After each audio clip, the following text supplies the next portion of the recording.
Oh, I should have got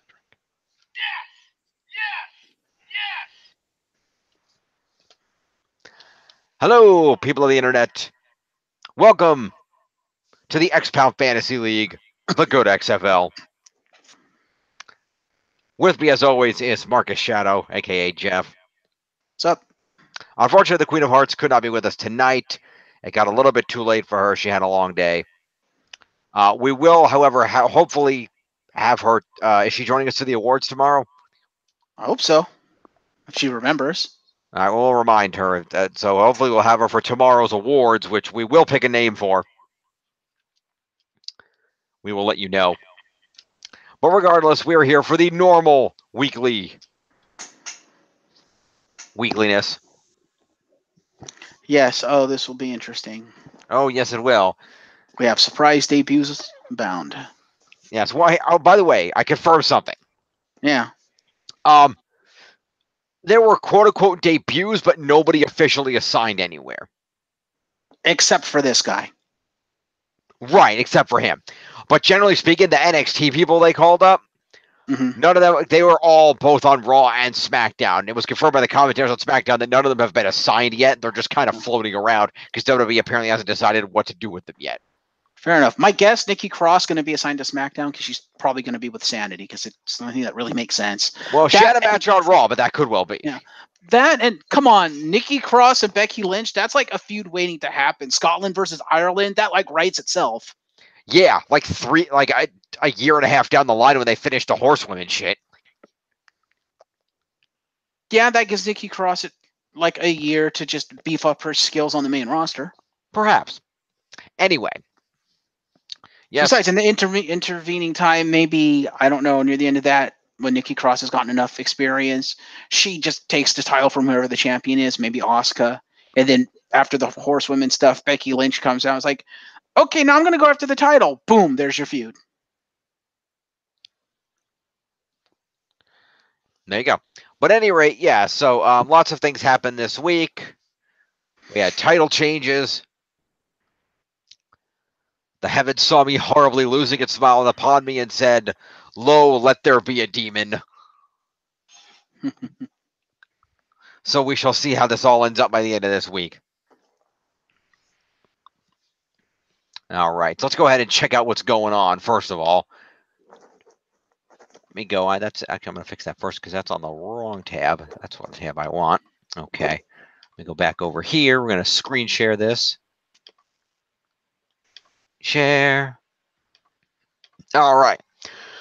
So currently in the lead is the, extremely legit Yes movement. Currently clocking in at 2183. A nice 500 or so point lead, almost 600. Over the second place, Rowdy Last Kickers at 1608.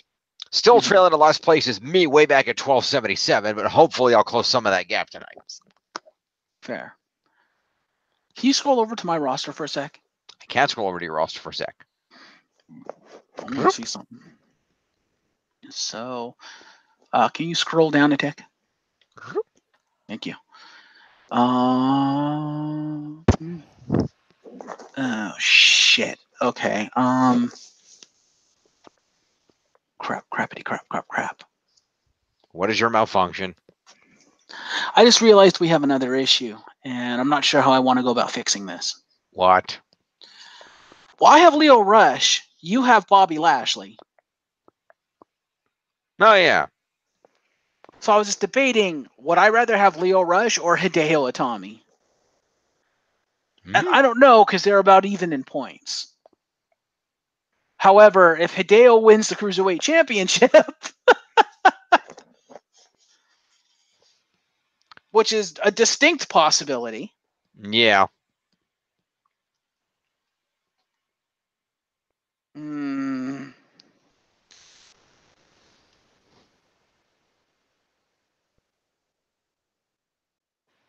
You know what? Let's How about let's not waste airtime on this and we'll discuss it off air afterward. But it could affect the totals. Not by that much. Not when the spreads are 500 and 800. Lio Rush has 97 points. He's going to be well over 100 after this. Okay, whoopity-doo. He'll gain maybe another 25 points. At most. No. But okay, we'll get to that. But no, you're way off. No. Dude, I'm the one that scored 205 live. I'm aware of that. He maybe got 20 points for winning, 5 for competing, and then whatever on top of that. So he got 25 plus moves. Well, if you want me to spoil it for you, he got 48 points. All right, he did a lot of moves. Fine. A lot of other stuff, too. But probably in the main event, I assume. Nope, he was the first match. All right, well, fair enough. He did a lot of shit then. But either way, that's a 50-point difference, which doesn't affect a 500 and 800-point spread. No, but Hideo has 103 right now. So whoever you get will affect it dramatically. It will close that gap because either of them have more points than... Well, the thing is, because here's what I'm thinking. You have Lashley. I kind of don't want to take him from you because he's the Intercontinental Champion. Spoilers. Oh, that's right. He won it this week, didn't he? My bad. Either way, I kind of don't want to take him from you, so... I'm not going to give him to you if you wanted him. So basically, you're going to force me to give you Lio Rush, is what you're saying. Yes, that is what I'm saying. Then I want the new guy. Well, hang on. We got to figure out how this is going to work, though. I want Arya Daivari and the new guy, then. I don't know how much they're going to use him, but it seems like they're high on him. So, and he's really good, actually. Yeah.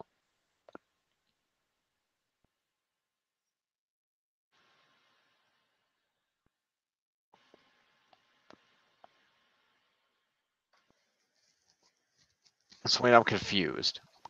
Hmm. Who were you originally going to give me for Daivari? The new guy. Oh, okay. You were going to take the new guy, and I was going to take Daivari.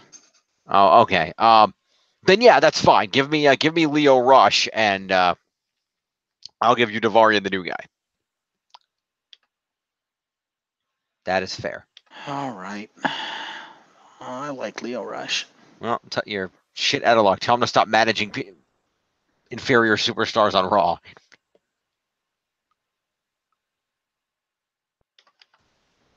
All right, so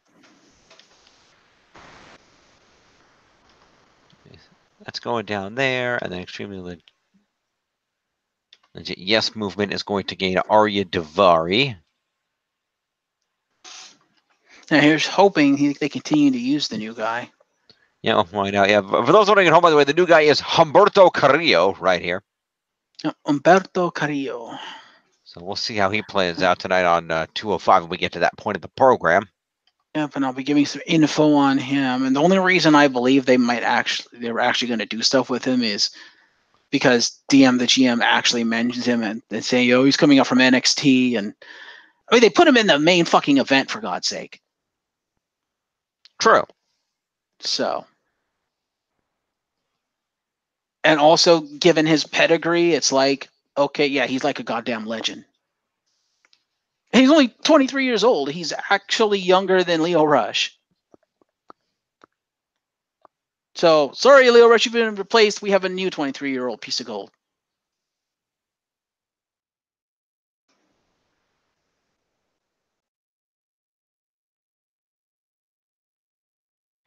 Fair enough.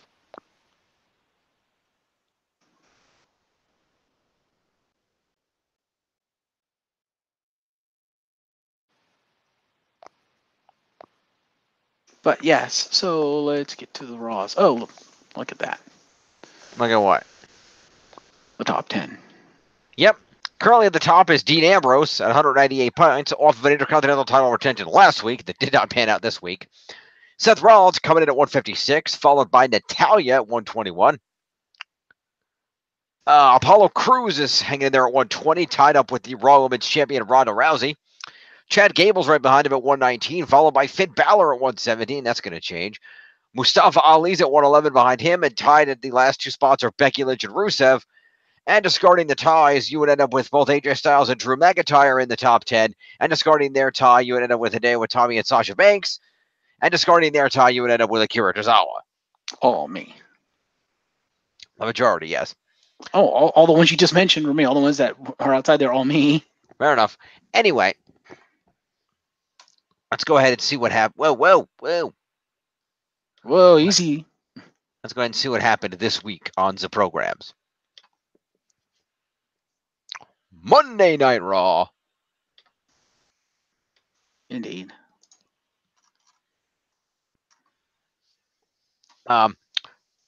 Because this happened again last week, because I'm noticing that it has a bit more detail, I am going to be kind of going back and forth between the provided Raja recap and the Raw deal with John Canton. Okay. Because they seem to have different, because Canton has more detail on the matchups, but the main recap seems to cover certain promos that he overlooks. So I don't know if it's just the version that he's seeing or what. Okay. So we'll be including the Raw deal with John Canton, the preferred read for people that love almighty triple threat matches.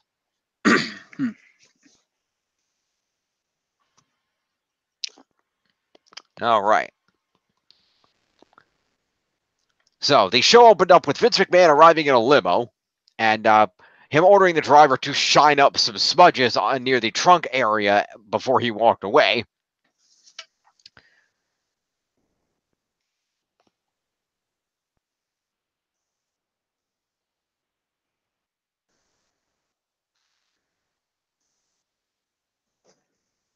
Okay. Yeah. So Braun Strowman then came out to the ring and basically cut his usual "I'm going to destroy Brock Lesnar" speech. Okay. And every evidence for Lesnar was scared of him, like at Crown Jewel when Corbin had to stop him from, had to hit him with the belt so Lesnar could win, and all that other kind of stuff. And his new nickname for Brock Lesnar is Beastie Boy. He's been using that for a while. Old school reference. It is. Not the Beastie Boys. Fair. Anyway, he tells him that he's all healed up and there's no one to save Lesnar, and at the Rumble he will get the championship, and the only thing Brock is going to get is these hands. However, Corbin showed up and started talking crap to him. Strowman let a "you got fired" chant at him, and Corbin said that if he stands there for 5 minutes, it'll be longer than Braun lasted against Brock last time. And he says that Strowman let them down before and he can't beat Lesnar, while Corbin claims that he's going to win the Rumble match and then he'll go on to beat Lesnar. And this led to Braun exiting the ring and chasing Corbin up the ramp to the backstage area. Strowman does his usual stalking the backstage area, screaming somebody's name, looking for them spiel.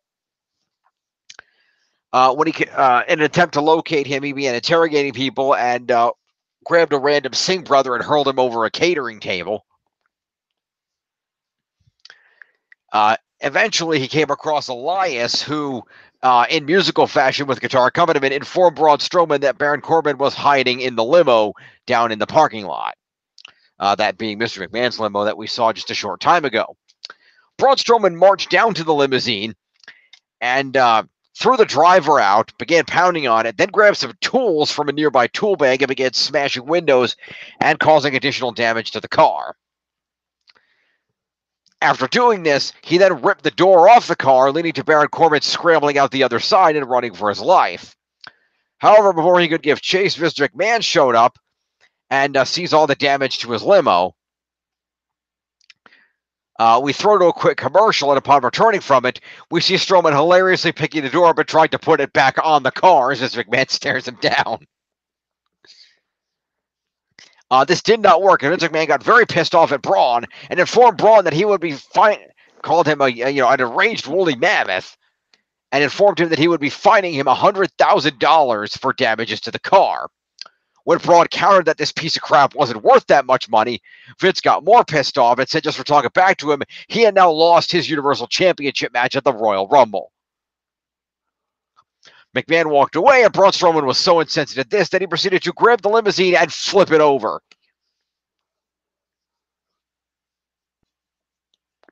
Strowman then stomped away angrily,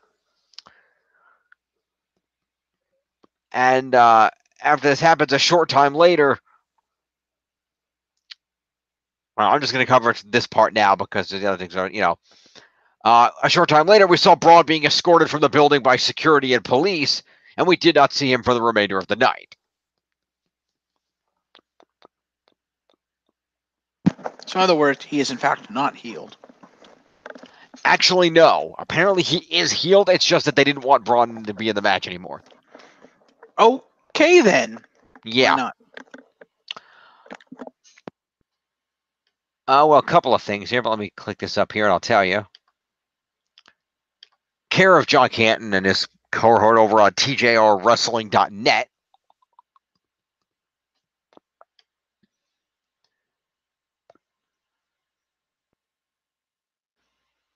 The assumption was that it was the elbow surgery, but according to Dave Meltzer, so grain of salt, the plan to remove Strowman from the match was in place for several weeks.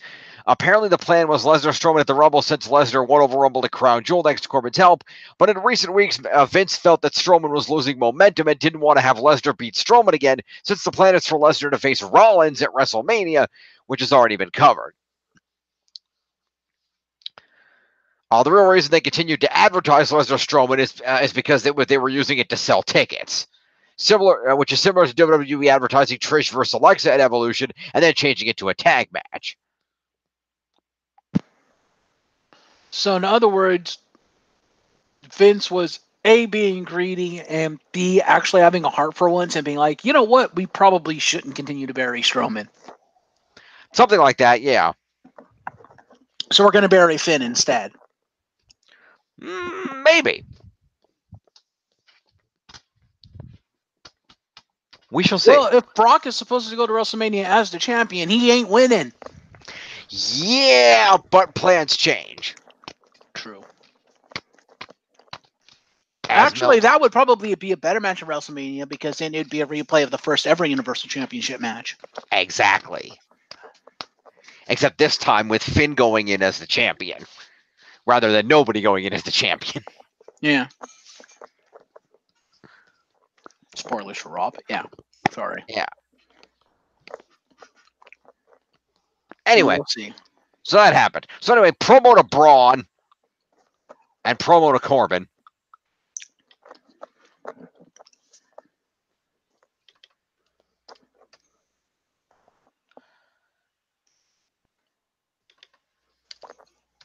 All right. Wait, if that's the plan, does that mean Seth is going to win the Royal Rumble? I could see it. Like if he's supposed to be the main event of WrestleMania? Yeah, could be. Oh, please, Seth. Unless the SmackDown guy's going to win the Royal Rumble and Seth is just going to get a match. Yeah.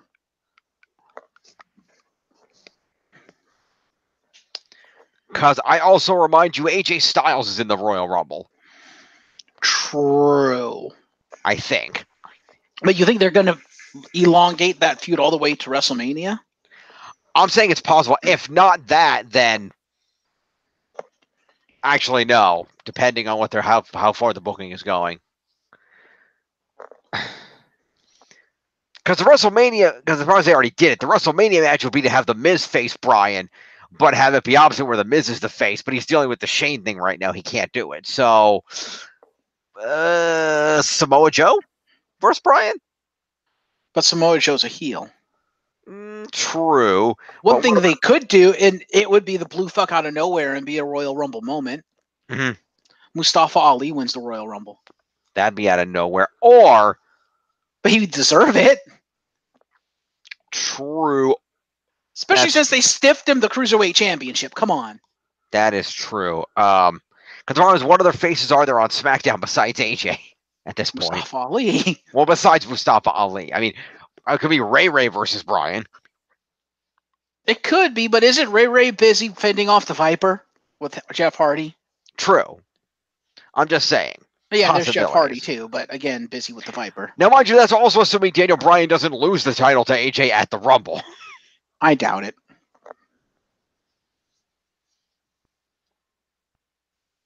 I see Bryan going into WrestleMania as the champion and potentially losing it at WrestleMania. Because to be honest, how much would that be like Vince to fuck with the fans by finally having Bryan actually win a Royal Rumble, but having it be as a heel so they can't cheer him? Oh, I see what you're saying. He loses it at the Rumble, enters into the Rumble, and then wins. Yeah, and then the AJ Bryan feud elongates to WrestleMania. I could see that, but I see if they do that, I see the fans still cheering him. Maybe.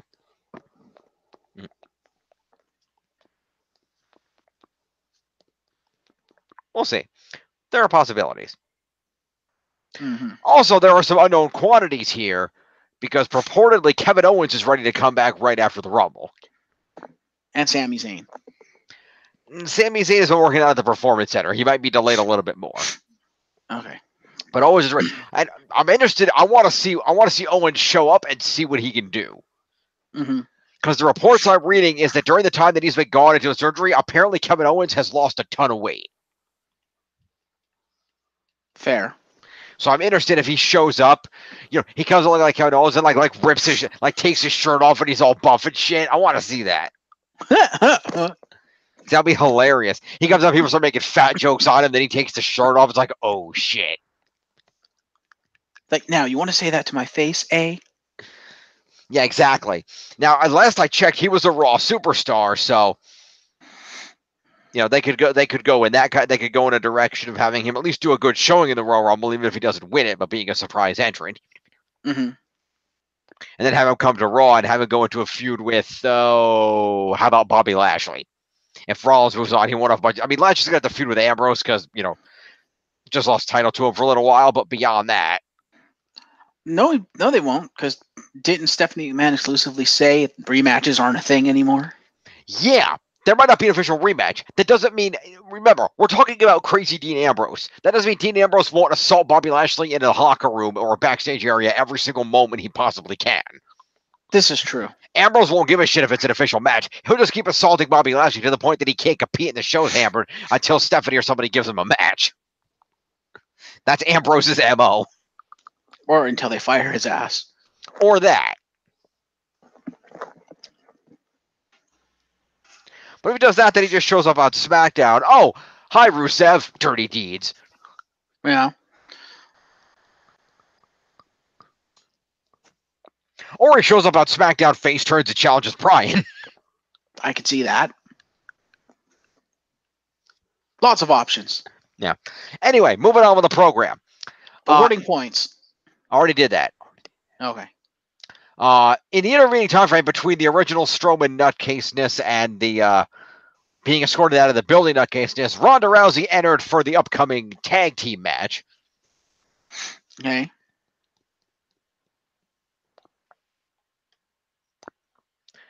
And we then go to that match of Ronda Rousey and Sasha Banks taking on Nia Jax and Tamina.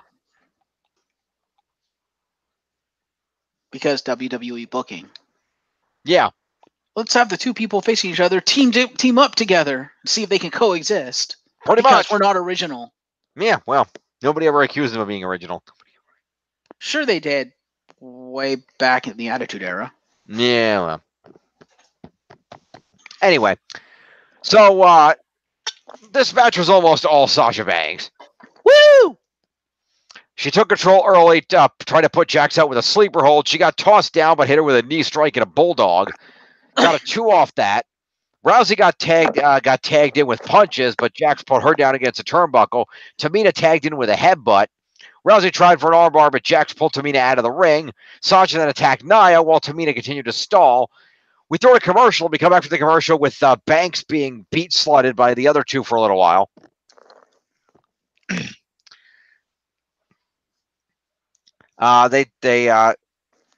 So anyway, Banks got a roll up on those for 2 on Tamina, who tagged back in at that time.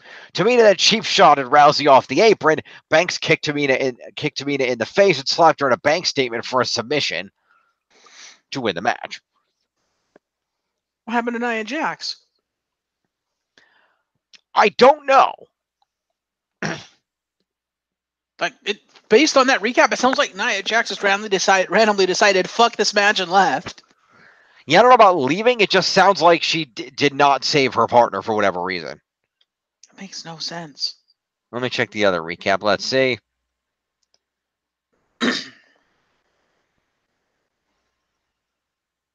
Back in the ring, Tamina and Nia do a double team of Sasha. Tamina works over Sasha until she misses the corner hit move. Sasha drops her and applies a bank statement, and Tamina taps out. So it was just like a quick bank statement, and Nia Jax just didn't have time to react? So, that might be what happened. Or if Tamina went for a corner shot and Sasha moved, Tamina hitting the corner might have accidentally knocked Nia off the apron. You think Tamina can move Nia? Yeah.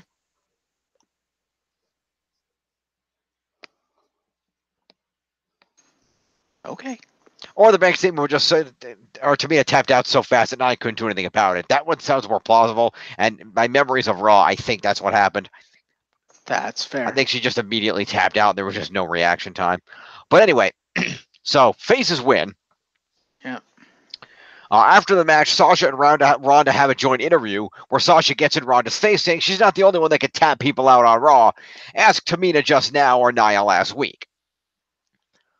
Ronda tells Sasha to show and prove, and during the course of being a little heated up, calls her a loser, to which Sasha immediately throws back, wait, a couple weeks ago you were saying I was the unsung hero of Raw. Where the hell did that go?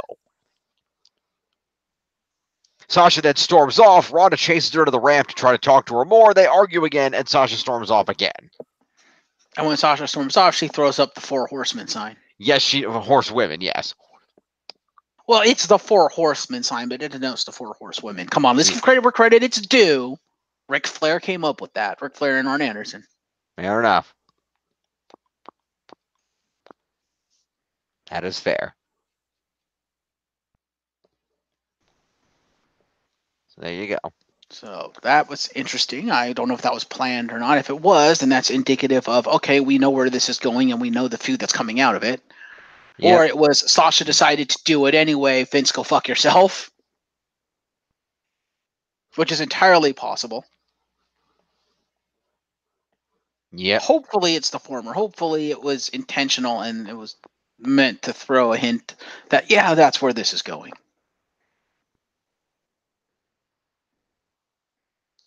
If that's the case, then I guess the 4 horsemen in the WWE are going to be heels, which is going to be weird seeing Bayley as a straight up heel. True.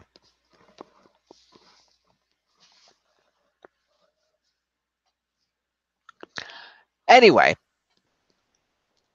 so heels lose. So Nia and Tamina. Nia didn't really do anything, so Nia's going to get 5 points for showing up. Fair. Damn Nia.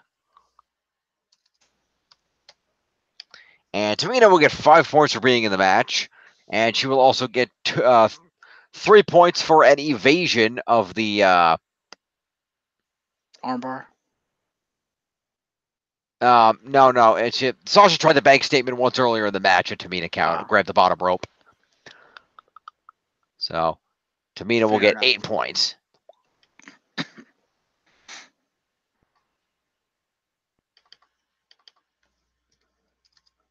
$34. All right. Winning team. Ronda gets 15 for being on the winning team. 5 for competing is 20, and that's about it. Promo. And 5 for the promos, 25. So 145. Sasha gets 20 for winning. 5 for competing is 25. And the promo is 30 for Sasha. Plus an evasion. So 5 more points for move and evasion. It's 35 points to Sasha. Would she get a pipe bomb for the 4 horsewomen thing? Because that came out of nowhere. You know what? Fuck it. I'll allow it. Yes. 143. I shouldn't be giving you extra points, but I agree. And to be honest, I didn't see that when she first did it. I only saw it on the replay, and then I'm like, oh, shit. Yeah, because you mentioned it, so I went to go look at it, and I was like, oh, shit, that is a 4 horseman sign. Oh, God. Yeah. Because I think when I glanced up and actually saw it on the screen, I think it was the replay and not her, actually doing it, but it was still. Mm-hmm.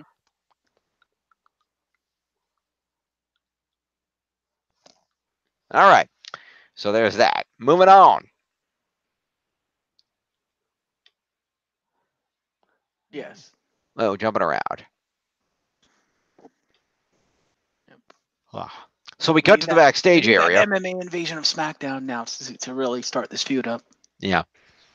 So we cut to the backstage area where we see a lot of superstars outside Vince McMahon's office. And the commentators mentioned that these superstars might be trying to jockey themselves for a chance at that open Universal title match. Superstars in line include the B-Team, Beauty and the Man-Beast, Kurt Hawkins, Apollo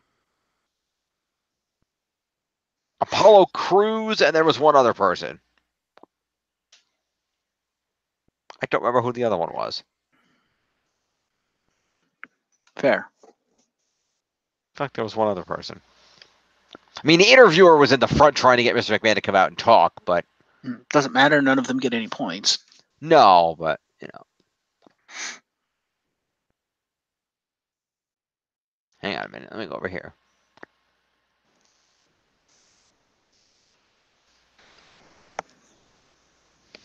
Yeah. I mean, you could argue silent promo, but I'm not going to go through all that. I mean, you could argue that for anyone who shows up. Yeah. But to be fair, I might do that. They come up again later, the same group. So I might give them points for it later, just as one continuing segment over the course of the night. That's fair. In that case, yeah, go do your job and look it up. Well, I'll deal with it later when we get to the later part, because I think the names are more mentioned clearly. Anyway. All right. So, while the superstars were there waiting, Charlie Caruso was knocking on the door trying to get somebody to come out.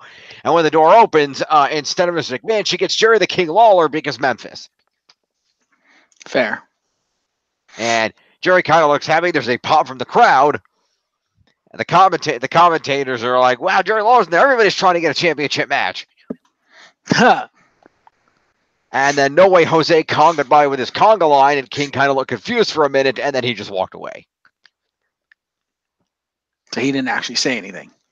No, not really. He just kind of smiled and looked around. Okay, then. That is what is known as a cheap pop. Yeah, pretty much. The Mick Foley playbook has been opened once again. Yeah. Moving on. Yes. So moving on from all of that, we had a commercial for Total Bellas. That's still a thing. Then we cut back to the show where Natalya and Bayley are having a discussion in the backstage area. Okay. They are debating as to which of their friends is at fault for the current animosity between them. Okay, then. Bayley arguing that Ronda's the one who provoked Sasha in the first place, and Natalya countering that Ronda's trying to be peaceful and Sasha's the one blowing it out of proportion. As they're arguing, they are approached by the Riot Squad, who mocked them for being left behind now that Sasha's gone to chase after Ronda's title, and the two of them have kind of left in the dust. But they say that they love that because they love chaos, but they offer to allow Bayley and Natalya to find a third partner and take them on in a 6-woman tag match later tonight, and they agree. I find it funny that they say that they've been left behind. Clearly, they didn't watch the preceding segment. When Sasha, threw up the 4 horsewomen sign. So obviously Bayley has not been left behind. Yeah, well. Natalya, yes. Bayley, no.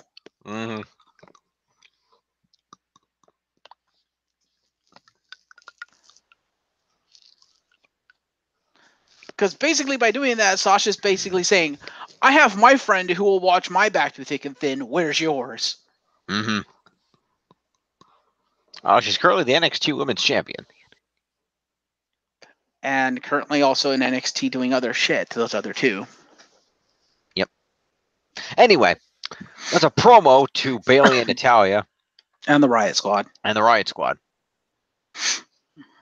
Or is it just Ruby? Did the others say anything? Not really. So promo to Ruby, Minnie to the squad. Yeah, I think that's probably for the better. So, who are these people again? Bayley and Natalya? I got Bayley. Natty. No, the Liv Morgan? Yeah. No. Oh. Sarah Logan. Oh, yeah, 2020, that should be 22 for 3, yeah. Well, I'm trying to go in alphabetical order. So I can just go down. So Natalia gets a full 5. 26. Ruby Riott. Yep, Ruby Riott gets 5. Yep, that's our 31. And then Sarah Logan gets 3. Okay. So, we then go out to the ring. Also, congratulations to Sarah Logan for her recent marriage. Ah, yes, indeed. Good point. I can't remember who she's married to, but it's one of the guys in NXT. It is one of the guys in NXT. Apparently, they had a full traditional Viking wedding. Viking? Ooh. Yeah, because I think her husband is Nordic. Oh, okay. Well, yeah, that makes sense. Her husband is Raymond Rowe, better known as Rowe, right. One half of that crazy Viking-looking tag team, the War Raiders. So yeah, so apparently he actually is Viking. So they had a traditional Viking wedding. Cool. Apparently, that's not just a gimmick. That's who he is. There you go. So yeah, congratulations to the happy couple. Yes, congratulations to those guys for making 2K19 in the DLC. Yep. Hopefully they'll get called up soon so he can, actually be on the road with his wife. Well, we'll find out. Anyway. I mean, sometimes you got to deal with that shit. I mean, Alexa Bliss and Buddy Murphy never see each other. Yep, Brie and Daniel. Yeah. Because Brie disappeared after she came back for like 2 matches and nearly killed Liv Morgan. Yeah. You mean nearly got killed by Liv Morgan? No, she kicked Liv Morgan in the face. All right, she was doing the kicking in that exchange, right? I forgot. Yeah, she did the yes kicks and nearly kicked her head off. Right, I remember now. I forgot who was in what position in that. My bad. Anyway, we go to the ring for a tag team match play-out between the Revival and the Lucha House Party. Lucha. Lost. More shows than one. Yeah. But anyway, the representatives of the Lucha House Party were Kalisto and Grand Metalik. Lindsay was at ringside. That makes sense. Because Lindsay wrestled on 205 Live, so yeah, he couldn't wrestle on Raw. He'd be too tired. So Kalisto and Metalik went at it with the Revival, and apparently this match was so unimportant. That midway through the match, we felt the need to cut back to Charlie Caruso at Mr. McMahon's office and just ignore the match. Wow. Fuck you, Vince. Because they started off, Dawson tagged in, and he and Wilder were using Kalisto as a beat slot. And then we cut back to the office, and Mr. McMahon came saying there. So the commentator said there was a developing story about who would face Brock. They cut back there, and Apollo did an interview about wanting an opportunity. Kurt Hawkins was back there too, trying to make an argument. That's the other one. It was EC3. He was debuting. Yeah. EC3 made an argument as well. And while this was all happening, the match was still ongoing in the ring. Wow. They also spoke to the B team was there. Slater and Rhino walk over too, and Slater says he doesn't want to face Lesnar at all, but Rhino might, so he's there for Rhino. Oh. And so these guys basically all get interviewed, and then we cut back to the ring where Grand Metalik gets a hot tag, cleans house, but unfortunately, after Dawson kicks out of a sunset flip pin, he nails Metalik with a DDT. And manages to get a 3 count on that because Metalik put his foot on the rope, and then Wilder knocked his foot off the rope before the ref could see it. Okay, then. Giving the Revival a much-needed victory. Tainted as it might be. Mm-hmm. Yeah. All due respect, all this, guys, go to Cody's promotion. Right? AEW. There's rumors the Revival asked for their release. Really? Yeah. Whether they'll be granted, it remains to be seen, but... It's not like WWE's doing anything with them anyway. Yeah, because purportedly they asked for their release, and so did the Canellises. Huh.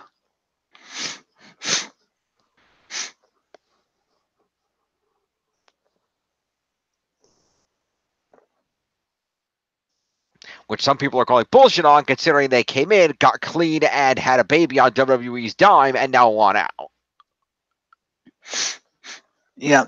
Like, you seem like you just abused your contracts to get WWE financial support. Well, contracts and position, because let us not forget Maria Kanellis is a WWE legend. Yeah, true, sort of, kind of. She is. She was like a former Divas champion, wasn't she? That is true. Wait, is this not... Oh, ho, ho. Interesting news I'm just seeing here over on the WWE Twitter account. I didn't notice this. This was from earlier this afternoon, but apparently, starting at 12 p.m. noon Eastern Time, tomorrow, Sunday, on Twitter, a new superstar will be revealed every 30 minutes to be officially entering the Women's Royal Rumble match. Really? That's how they're going to do it? Apparently, that's how they're going to do it. Okay, then. So stay tuned for that. Tomorrow at 12 at WWE on Twitter.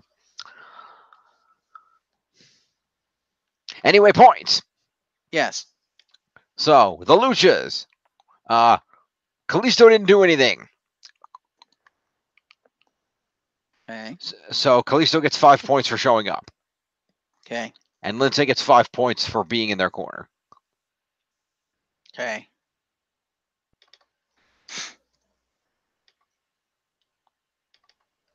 Nine. Grand Metalik gets 5 points for being in the match, and also 1 move for the Sunset Flip Powerbomb.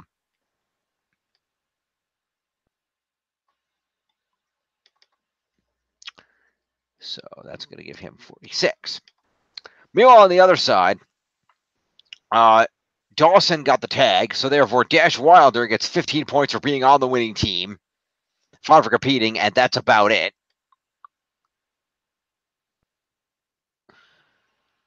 Okay. So therefore 20 points to Dash.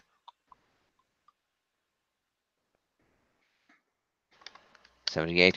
Dawson got the win here. He gets 20 points for winning. He gets 5 for being in the match, is 25.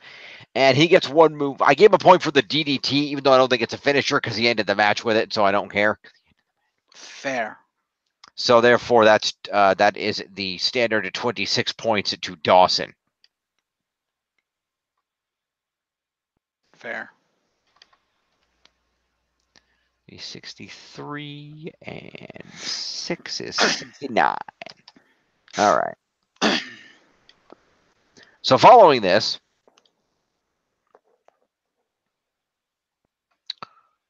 we cut back to Dasha at Vince's office again. Sorry, it was Dasha. It was not Charlie. Wrong interviewer. My bad. Fair. And Vince came out finally and said that he's going to make his announcement in the ring. Of course he is. So I want to go back, given what happened mid-match, and I want to give promo to the guys that got a mid-match promo. Okay. So therefore, Apollo Crews gets a promo. We will give a promo to the B team who were there. Did they both speak? I don't know. It doesn't specify. I'm going to give them the points. Wow, you lazy bum. But that's fair, I guess. It is fair, you guess.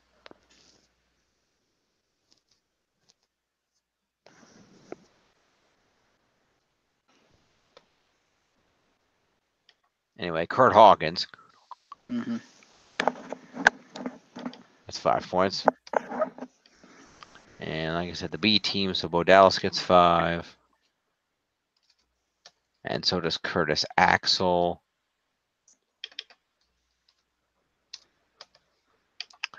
Let's see. Wendy was there. Yeah, he's the only one that gets points. Yeah, I don't think Rhino said anything. So 39. Rhino will get 3 for being there, though. Fair.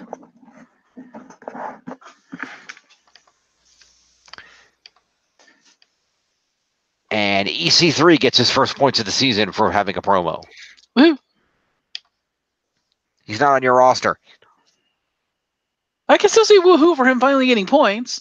You never woohoo people that aren't on your roster. It's kind of well known for you.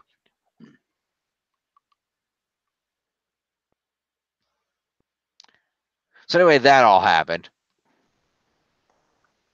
That did all happen. All right, moving on. So Vince comes out to the ring. No chance. That's what you got. No chance in hell. And what does the chairman of the board have to say? Well, he gets in the ring. Mm-hmm. And he's about to say something, but he's not able to say something because he's immediately interrupted. Okay. I've got that hair. Yep.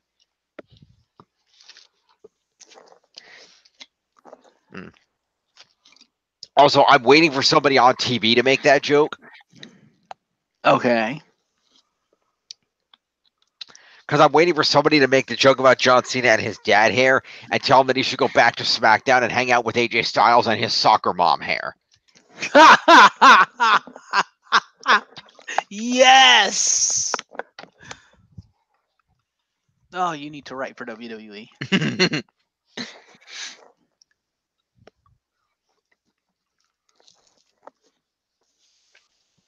Anyway, so Cena gets in the ring and basically does a Cena pitch for why he should get a match against Brock Lesnar for the title. This pitch includes talking up the fact that when 20 years ago, when everybody left Vince high and dry, when Steve Austin left, when The Rock, Hollywood, when the current Universal Champion Brock Lesnar said, "Bye, Vince, I'm going to play football." Vince didn't know what to do. He was left with a bunch of, mid-card no-name guys. And you were begging, and you begged someone to step up. And I stepped forward, and I said, "Vince, if you give me a chance, I will not let you down. You gave me that chance, and I did not let you down. And then you gave me more chances and more chances. I miss birthdays and funerals for this. Because this is what I do. Because that's stepping up here. Because, it's not about sacrificing your life to be in this business. It's about making this business your life. And I have done that and loved every second of it. Vince, I'm asking you to give me one more chance because I will not let you down.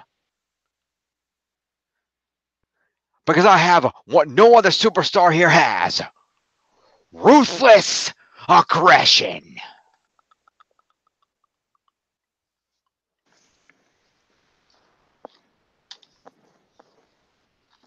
And added that, given the opportunity, he will become the 17-time world champion.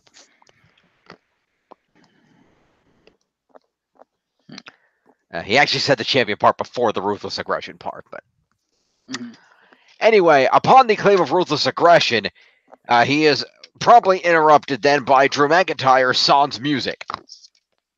Okay, then. I don't know why he didn't have music, but he did not have his music. Okay. But anyway, Drew McIntyre then came out to the ring and proceeded to berate John Cena for having the balls to claim that he has ruthless aggression.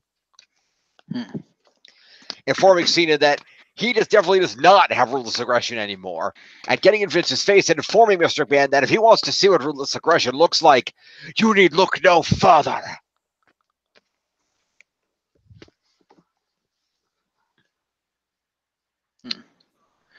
He says, "Cena, I don't care about your 16 championships or your new movies or whatever book you're currently writing. I care about you standing in that ring and with a straight face claiming that you still have ruthless aggression." And then McIntyre decided to take the metaphorical bitch slap to John Cena a step further by turning back to Vince McMahon while keeping Cena in his view and kind of between the two of them telling John Cena, "Your time is up. My time is now."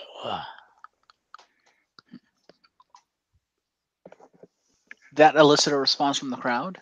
That elicited a response from the crowd. Oh.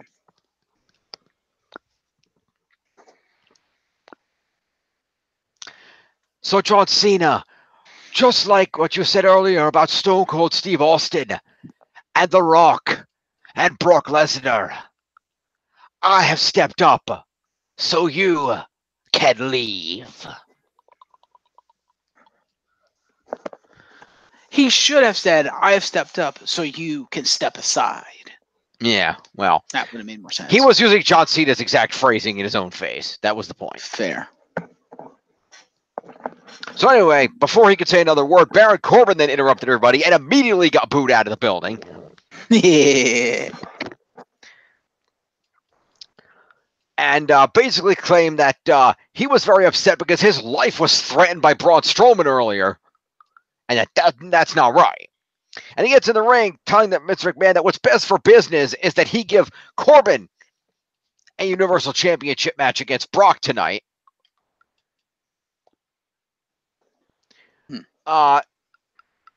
Because quite frankly, after what happened with Braun Strowman earlier, if things don't go right, he could call his lawyer.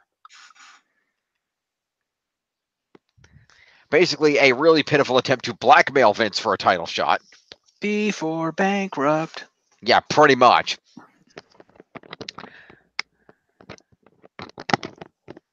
Well, anyway, so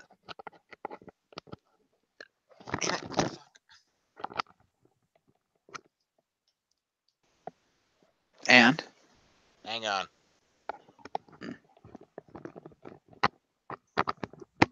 we go. Okay. That wasn't good. Fair. No, sorry. The cable came out of my headset. I was trying to plug it back in and it wouldn't go in. That was not good, but luckily I got it to go in. I think the thing inside got bent down a little bit, but I pushed it back up to fit the cable in. Fair. Hopefully it'll stay that way. Last thing I need is to break the headset and have to go buy a new headset again. Especially because they don't make this one anymore. Anywho. Moving on. Right, so anyway, Finn Balor then comes out. And Finn Balor says, I'm getting really tired of... Sorry, that's McIntyre's. I gotta switch from Scottish to Irish here. Come on. I'm getting really tired of being left out of these conversations every single time they happen.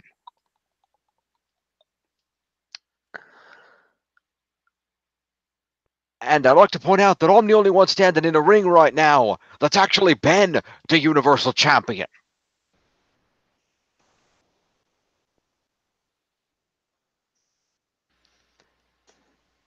True. And Vince says maybe he'll one day be the champion again. But counters it while Balor is fast. He doesn't think Balor can necessarily compete with all this beef in the ring, indicating the larger men. Balor says, but the thing is, Vince, you never believed in me, even from the start. But these people, they believe in me. Pop from the crowd. So, with all due respect, Vince, I'd rather show you than tell you. So Balor throws a punch at Corbin, and a brawl breaks out. Drew boots Balor in the face. Vince climbs out to the apron as Drew begins throwing just... I don't think he was throwing Claymore kicks, but he basically... McIntyre left all of the other men lying in the ring. Vince said that he likes this and decides that they're going to have a fatal four-way match later tonight to determine which of them should face Brock Lesnar at the Royal Rumble. So all four of those men get a promo and an assault. Okay, then. So Baron Corbin.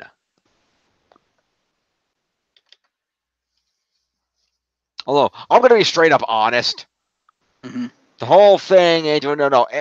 I'm really hoping to God that Drew McIntyre wins the Royal Rumble, because, dear God, that man needs to be the champion. Yeah. Especially how they fucked him over the first time.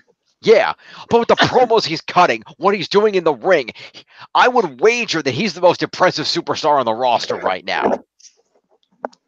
He's certainly got the experience. Yeah. He is good. Anyway, so we got Corbin. Then we're going to have, let's see, Drew.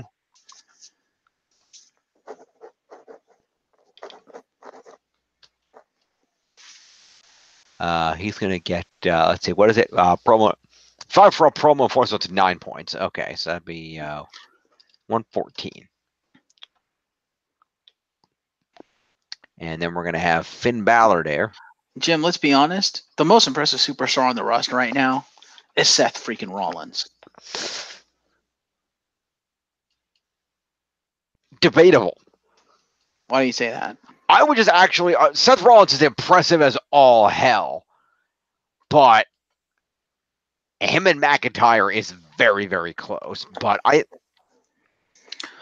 think McIntyre has the experience, but I think Seth is just slightly better in all the areas. I think Seth cuts a better promo.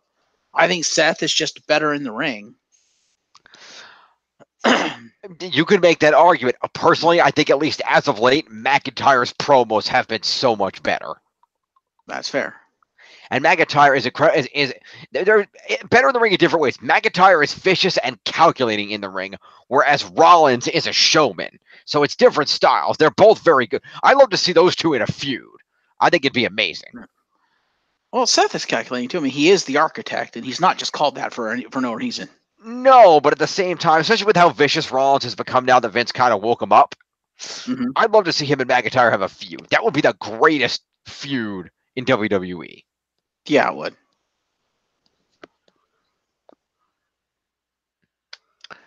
Anyway, so that's Finn Balor.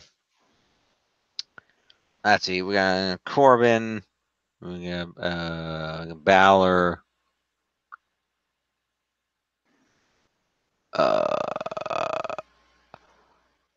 We got McIntyre, so it's just Cena. Okay, John Cena.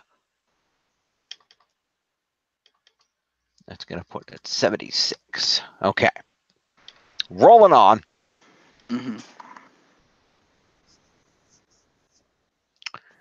After all this, we go to a commercial break. And back for the commercial, Vince McMahon is in the backstage area and is approached by Jinder Mahal. Jinder Mahal argues that he should also be in the main event. And claims that he would have come out to stake his claim like all the others, but he was busy attending to the Singh brother that got assaulted by Braun Strowman earlier. And thrown over a craft services table.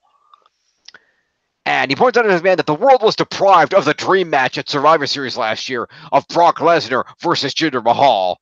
Why not have an opportunity for that to happen now at the Royal Rumble? Vince considers Jinder's point and decides that he will give Jinder an opportunity. Jinder can pick one of the 4 men in tonight's main event and have a match with them one-on-one earlier in the night. If he beats that man, he will take his place in the main event. So Jinder Mahal considers it for a moment. And Mahal decides that to pick who he believes to be the weakest man and the one that he could most likely defeat, and chooses Finn Balor. Which is hilarious, because if I was a betting man, I would have picked Baron Corbin. Yeah.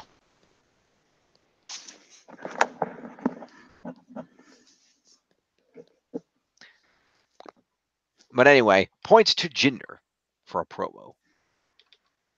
And the Singh brother for being there? No, they weren't there. It was just Jinder. What happened to the Singh brother? Nothing. He just decided to fuck off and go home? There was no Singh brother.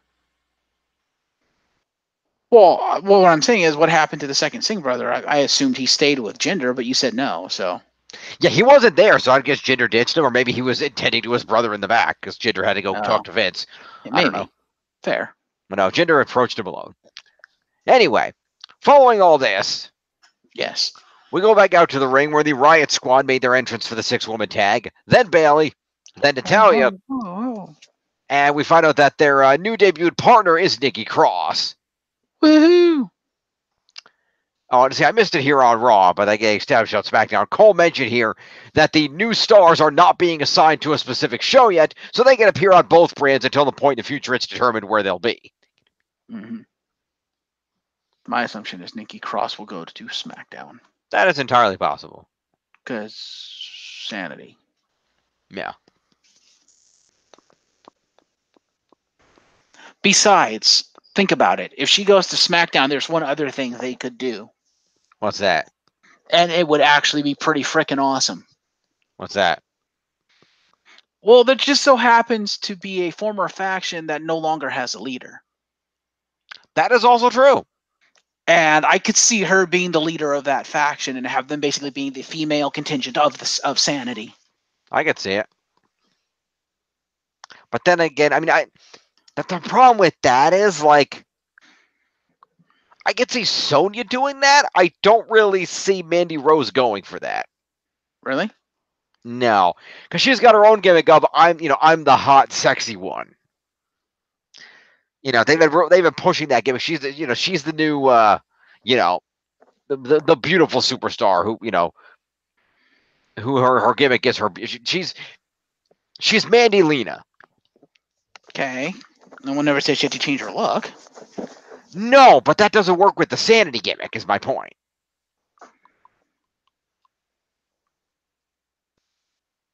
Well, no one said they had to adopt the Sanity gimmick. It would just be,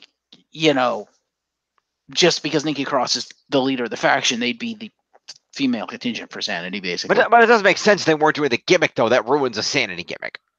I suppose. Yeah, I like it. Anyway. So, yeah. So, we had ourselves a 6-woman tag match. Mm-hmm. And the Faces won. Specifically, Bayley with a flying elbow onto Liv Morgan. Ooh, yeah. Dig it. Pretty much. I said it was a decent back and forth. Nikki Cross got to have a good amount of the time to show off her abilities, given that it was her debut. Natalya helped out. She actually did moves. She did. Woohoo.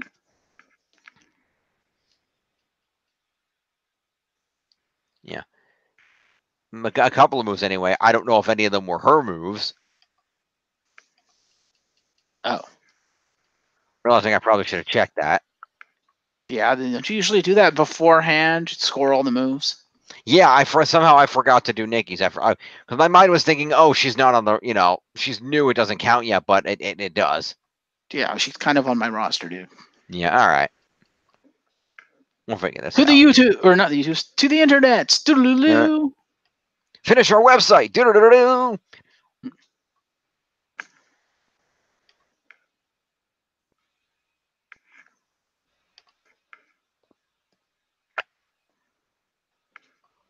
Let's see.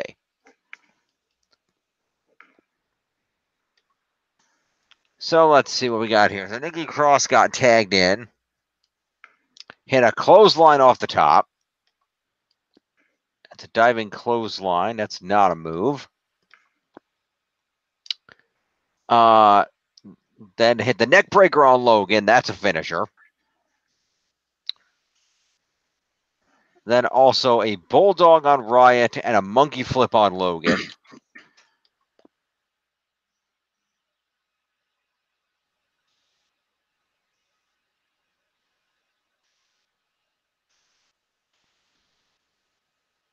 No, none of those. Running cross body block. Yep. That's one. And cross in the ring. Oh, interesting. Nikki Cross is actually her name.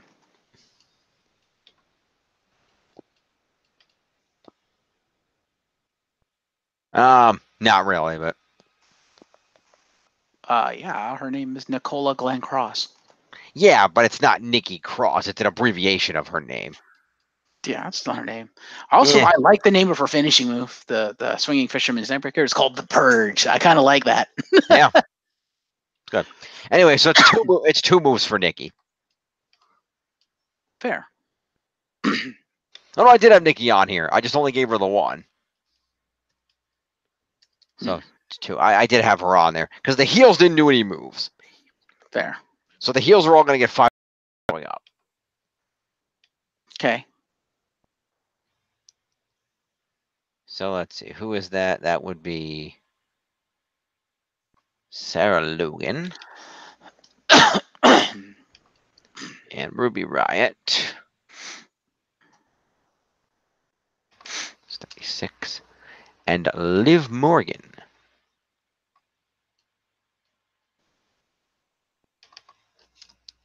All right. On the face side of things, Bayley got the pinfall, so we'll do the other 2. Nikki Cross on her debut gets 15 points for being on the winning team. 5 for being in the match is 20, and 2 moves is 22 points to Nikki Cross. Okay. Natalia gets 15 for being on the winning team, 5 for competing, and 1 for a German suplex. Is 21 points to Natalia.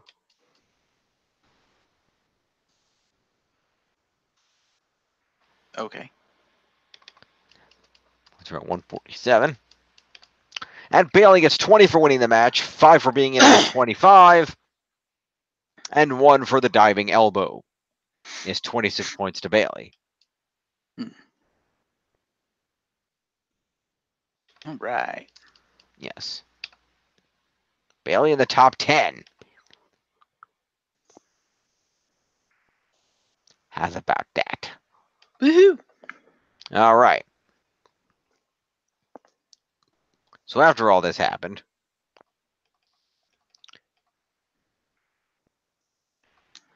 Finn Balor's walking backstage and he sees Dana Brooke and Mickie James having a conversation with Lacey Evans. So she gets about 30 seconds of screen time. Okay. Is that enough to earn points? I don't know. Was any of it said like via mic or on camera? No, just Finn walking by and they were talking as he walked by. No, we usually don't give people points for just being there unless they contribute something. That's fair. So Finn on walking. Jinder Mahal then comes out first for his match. He's accompanied by Samir Singh. Sunil is not here because apparently Sunil is the one that got thrown over a table. Mm-hmm. So he is San's one Singh brother. So Samir finally decided to show up. Yep. He was there. Okay. Then Finn comes out. Mm-hmm. But before Finn could get in the ring, Jinder attacked him on the ramp. And so they fought outside the ring for a while. Balor got whipped into a barricade and then slammed into the ring apron. Mahal then threw Finn Balor in the ring where the referee checked on him to make sure that he could compete, and we began the match. Okay, then. Mahal had a kick to the face immediately and got a 2 count out of it. Then continued some more offense. Balor came back with a drop kick and a kick while they battled on the apron. He went for another kick on Mahal, but Mahal caught his foot and slammed Balor face first onto the mat. We throw to a commercial. We return with Mahal still in control with knee drops to Balor's chest.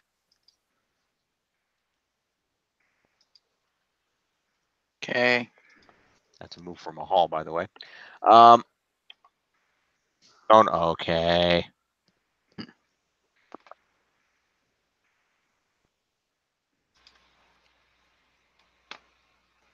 So Mahal whips Balor into the turnbuckle. He counters with a suplex into a cover for a 2. He got some momentum going with it it says overhead kick to the head. I'm assuming that means the Pele kick. That sounds about right. Balor then nails a double foot stomp to the chest, hits a running drop kick to send the Singh brother out of the ring. Then back body drop sends Mahal out. Suicide dive. Gets Mahal back in. Sling blade. Drop kick. Coup de grace. And Balor keeps his spot in the main event. So they just buried Jinder Mahal. Yes. Dude, you need to quit and go to AEW. Yeah. If they'll take you. Yeah. But you're kind of shit in the ring. You go to Impact, they'll make him the champion. If he's willing to move to Canada. I guess he is Canadian, so I guess that would work. I guess he lives in Canada. That'll work. Actually, he lives in the U.S. probably now, but... No, he lives in the U.S. I think you're thinking of Davari. He lives in Canada, doesn't he? Why would he live in Canada? He's from Detroit. Oh, I don't know. Maybe it is Ginger then. The Davaris are from Detroit, dude. Oh, okay. No, Ginger is Canadian. Oh, okay. But, of course, once you're contracted with WWE, you're basically required to live in the U.S. Yeah. That's not totally true. Well, Kevin Owens basically had to move his entire family to Florida. Yeah, I mean, a lot of them do for the sake of ease, but... Unless you're like Bret Hart. Because Bret lives in Canada. Well, yeah, something was good, but I mean, it's not necessarily true. I mean, he has a residence here, but Sheamus still officially lives in Ireland, I think. That's fair. Same with some of the British talent. I mean, Paige still resides in England, as far as I know. Fair. That's why they always had issues like with visas and shit for people. Like that's why Wade Barrett kept getting sent back to Wales because his visas kept expiring.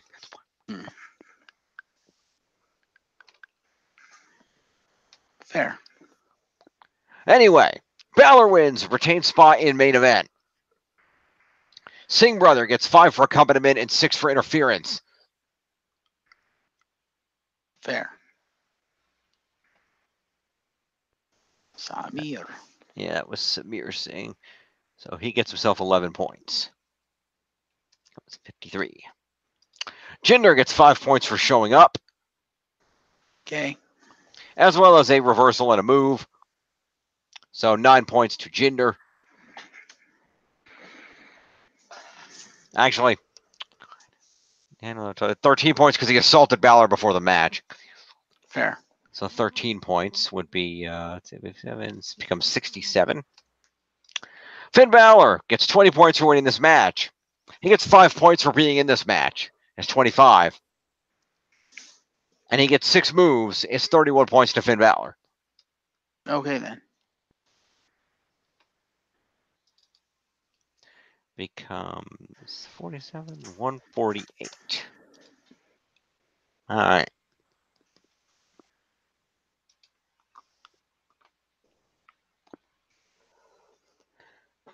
So, Leo Rush did one of those little cell phone promos hyping up Bobby Lashley, saying that Lashley was going to collect the Intercontinental Championship. Seth Rollins then does an interview in the back where he talks about making the most of his chances, and tonight he's going to make the most of his opportunity by kicking Dean Ambrose's teeth down his throat. Okay. Dean,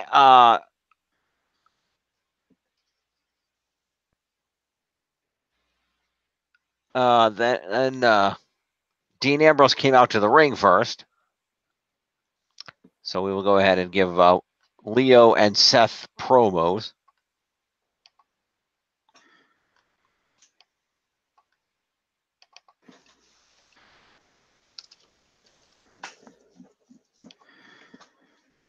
Seth.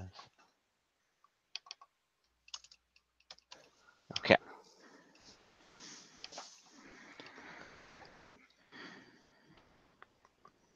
And Dean Ambrose entered with the title, and Renee Young complained about Lashley being in the match, saying that she doesn't believe he earned this opportunity.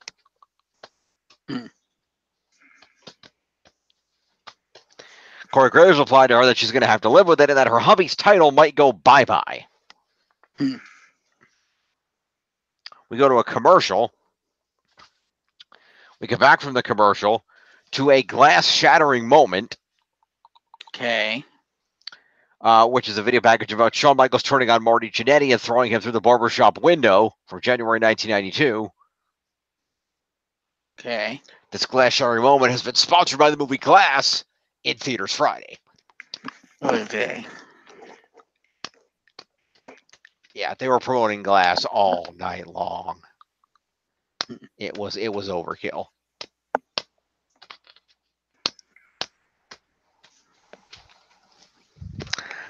Anyway, Bobby Lashley made his entrance. And he has a new T-shirt that says Almighty on it. And on the back it says Lashley several times. Okay.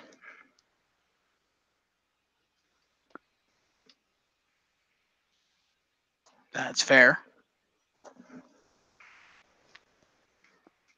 Let's see. There's more details about Rollins' promo here. That is more. During his promo, he mentioned that his buddy Roman Reigns announced his leukemia, and then a few hours later, Ambrose betrayed that embrace the Shield shared, while noting they had 6 years of friendship. Rollins was impressed by Lashley's physique, but what matters is what you do bell to bell. And Rollins said nobody can compete with him bell to bell. He says he'll lay it all on the line and take back his title. So, there you go. So then we have the match.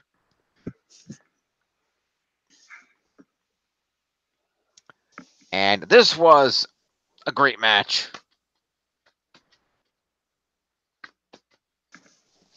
Debatable between this and the main event, what was match of the night, but I think this one was better personally.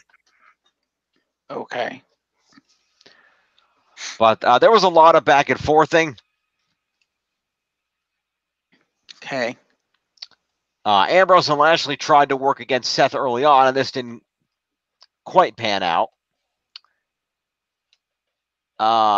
At one point, Lashley went in a running shoulder tackle on the ribs of Rollins, but then missed a corner charge when Rollins moved. But when Rollins ran the ropes, Lashley picked him up and hit him with a spine buster. Ambrose then shoved Lashley out of the ring and tried to turn to Rollins, but Rollins rolled Ambrose up with a cradle and got a 2 off it. Ambrose then rolled out of the ring, and Rollins suicide dived both men.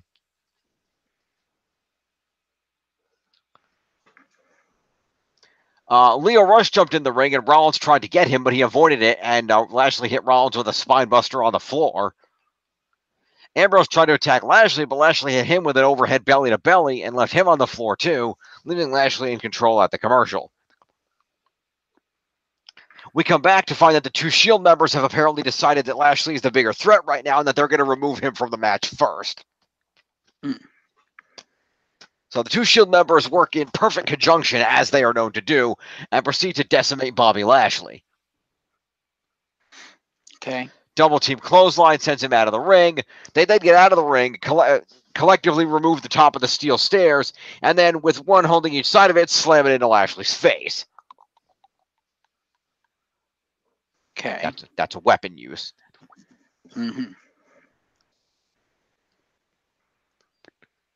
And Rollins and Ambrose did then eventually turn on each other and battling with punches,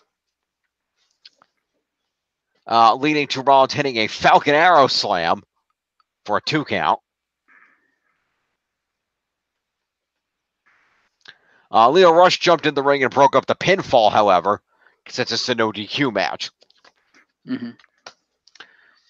After this happened, Leo Rush tried to attack Seth Rollins, but he evaded that, and Ambrose kicked Leo Rush out of the ring. Rollins then hit Ambrose with a super kick. Lashley popped back up the clothesline, sending Rollins out of the ring and tried to cover Ambrose off the super kick, but he kicked out. Ambrose then kicked Lashley and then poked him in the eye, and Rollins came back in and clotheslined off the top. He had a step-up enziguri to Lashley's head and then a frog splash. But Ambrose then dumped Rollins out of the ring and tried to steal a pinfall off that, but only got a 2. Ambrose sent Rollins out for a 2 count of his own. Some fans started a "This is awesome" chant. Wasn't that loud, though.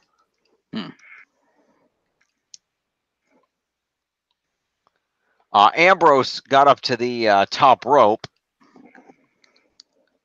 but ended up getting knocked down into a seated position. Rollins jumped up and went for the superplex, but Lashley came up behind Rollins and picked Rollins up into an electric chair position, and Ambrose left off and hit him with a Doomsday Machine. Doesn't count, but still cool. Once it happened, somehow coming off the Doomsday Machine on Lashley's shoulders, Rollins pulled himself a full 180 on the way down and landed on his own feet. Okay, then. Yeah, I don't know how he pulled that off, but he did. He then super kicked Ambrose, then he super kicked Lashley. However, as he ran the ropes to go for the curb stomp, Lio Rush jumped up and pulled the top rope down, and Rollins went flying out of the ring and crash landed on the floor. This then led Lashley, who had managed to recover first, to hit Ambrose with a spear and win himself his first ever Intercontinental title. Fair. Which then led to Lio Rush jumping in the ring with the belt and celebrating.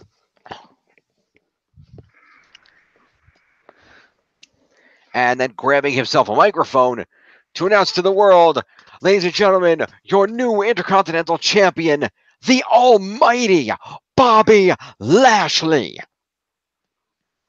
Oh, so that's his ring name now, his gimmick, the Almighty? Yes, that's why it's on his shirt. Okay, then.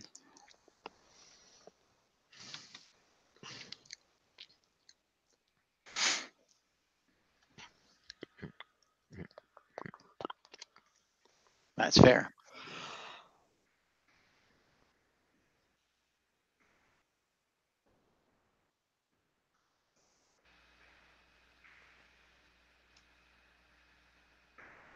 All right. So, this is a specialty match. Hello? Yeah, I'm here. Okay. This is a specialty match. Ambrose didn't have any moves. Okay. As far as I could tell. Because Ambrose spent most of the time getting beat up, and if he wasn't getting beat up, he was hitting people with weapons or just throwing strikes. Okay. So, yeah. Not much going on for Ambrose there. Fair.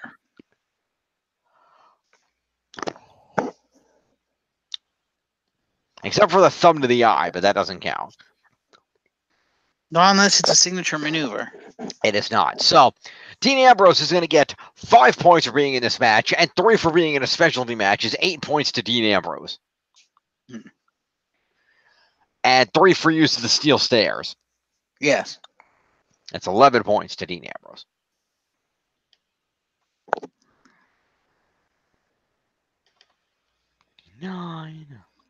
What's him at? 209. Dean Ambrose, the first man to crest 200. First person, I should say. There's women on the roster. Let's not be sexist. Moving along, Seth Rollins, who was kind of carrying this match move-wise, as he is wont to do, will get himself 5 points for being in the match, 3 points for being in a specialty match is 8, 3 for the stairs is 11, and 6 moves is 17 points to Seth Rollins.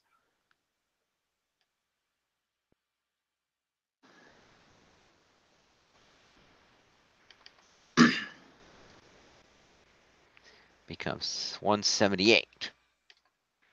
Okay. All right. 24-year-old piece of gold? Yes. Well, first of all, Lio Rush gets 6 for interfering like crazy, and 5 for accompanying. So 11 points are going to go to Lio Rush. Yeah. 113.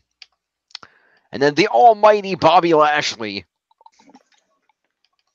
is going to get himself 40 points for winning the Intercontinental Championship, 20 points for winning this match is 60, 10 for winning a specialty match is 70, 5 for being in the match is 75, 3 for being in a specialty is 78,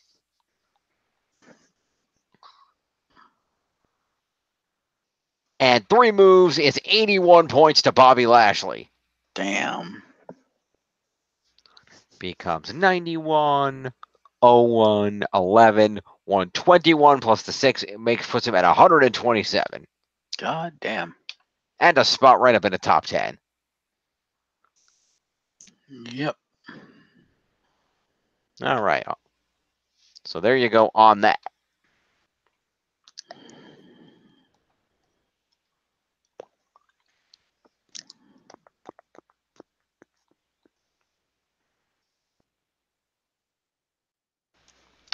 So we then throw to the backstage area, where a production assistant.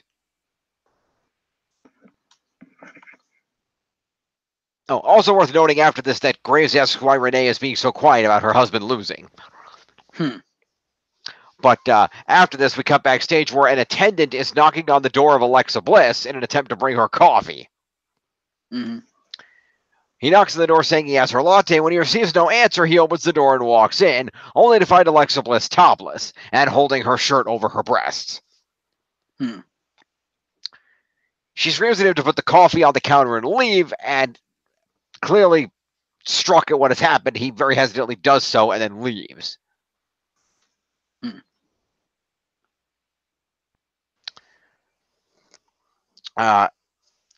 Presumably, Alexa resumes getting dressed, and we come back to the commentary table, where Michael Cole and Corey Graves appear awestruck and don't seem to know what to say, so Renee throws to a promo for the movie Glass.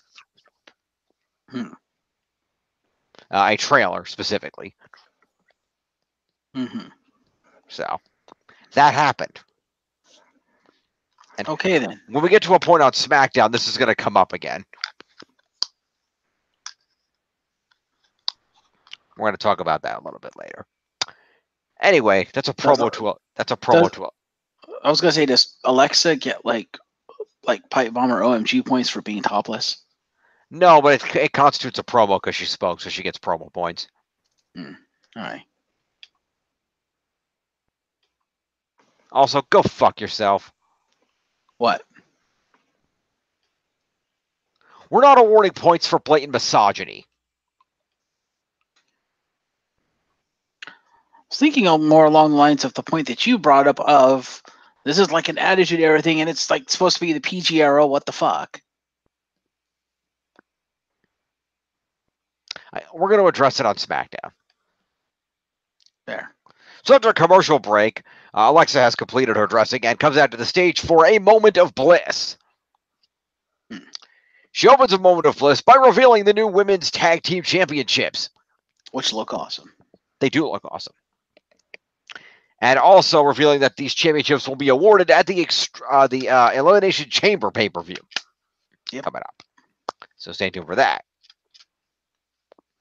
Apparently, 3 teams from Raw and 3 teams from SmackDown will compete in the Chamber to determine the champions. So, let's see. Bayley and Sasha, the Riot Squad, and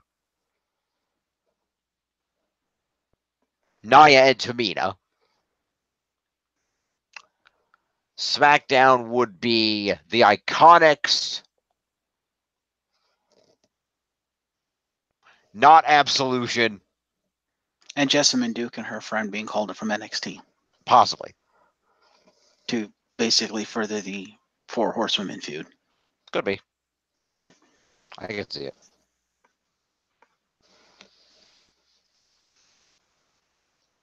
We shall find out, I suppose. Anywho.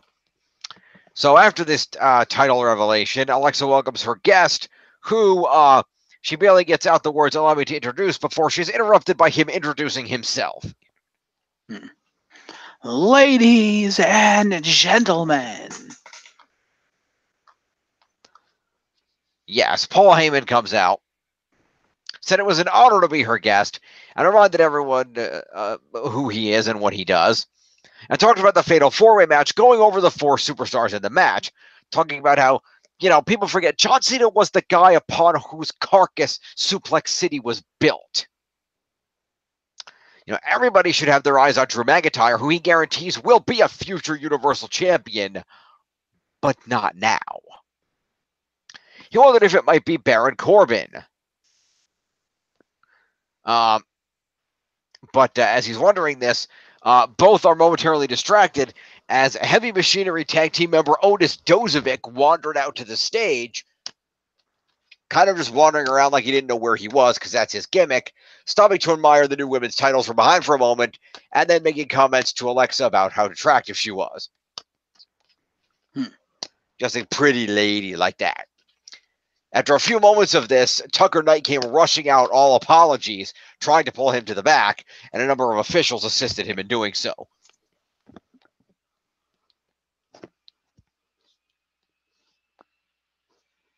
Okay, then. Bliss reminded them that this is a moment of Bliss, not a moment of Otis. Referees and producer Adam Pearce showed up, and they got him to the back. But I guess that's where the talk show ended.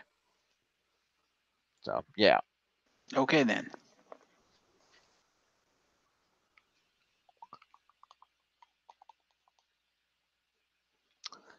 So, promo to Paulus and Alexa.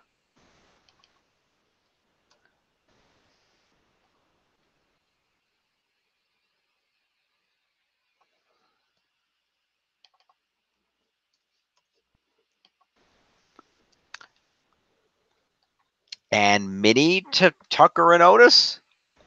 I don't know. They actually spoke. All right, we'll go full promo then.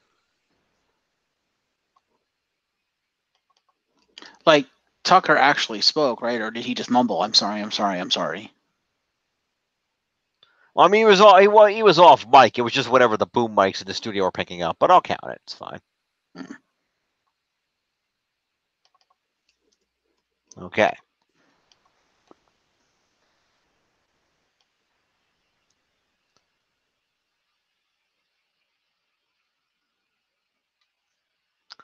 So we then throw to a commercial and we come back for the main event.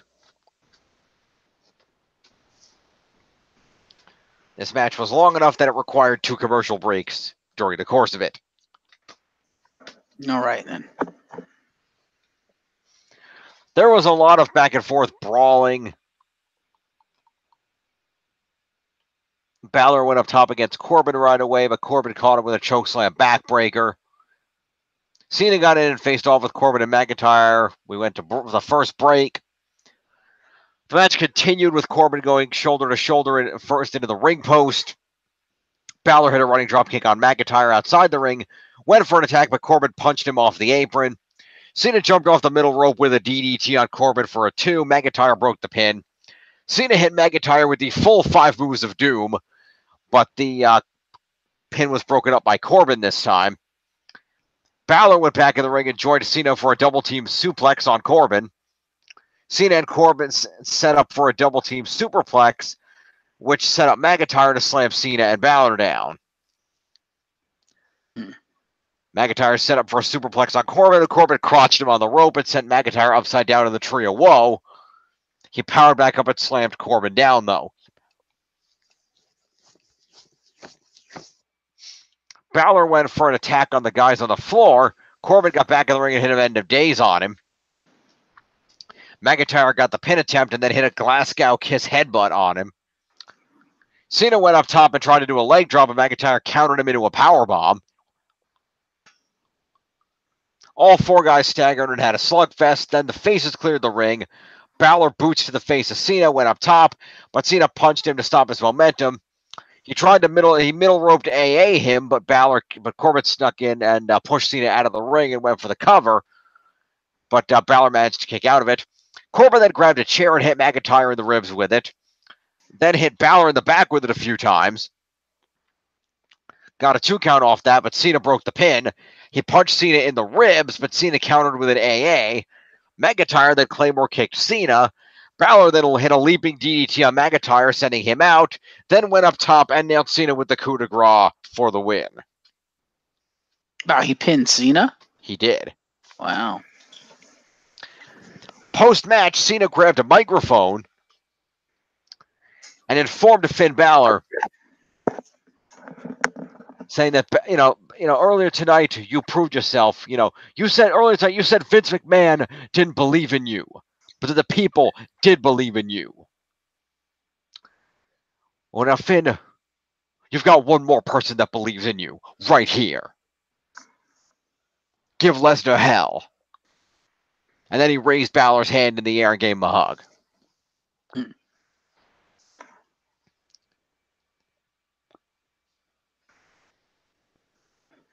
Okay, then. So there you go. Cena endorsement. Totally.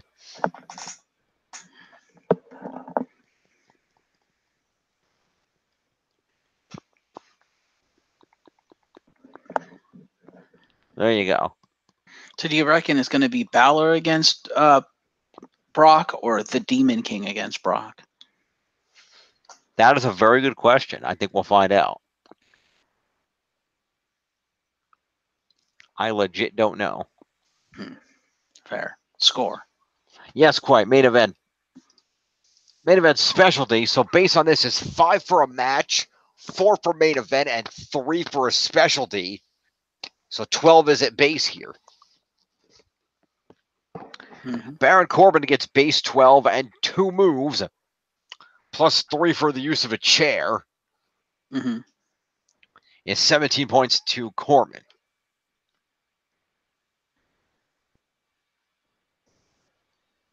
Who, by the way, was the only person who thought to use a weapon in this match.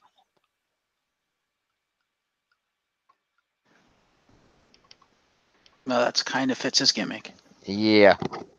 How many did I just say? 17? Okay, 117. That's right. I think. Yep, that's correct. When you said it, it was right.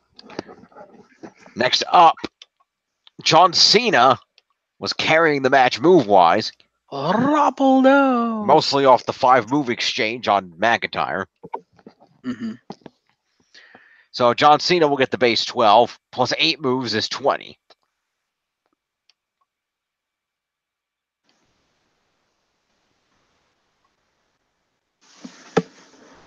Puts him at 96. Drew McIntyre will get the base 12 and 3 moves. It's 15 points to McIntyre.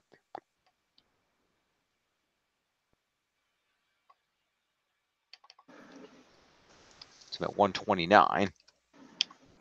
And the top 10. And last but not least, your star of the night, Finn Balor, is going to get himself 20 points for winning this match.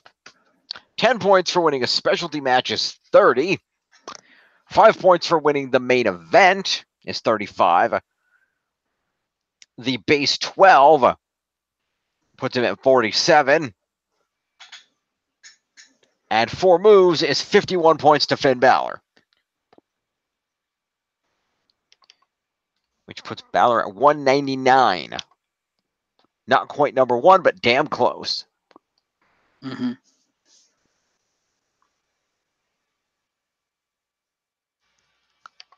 All right, that's Raw.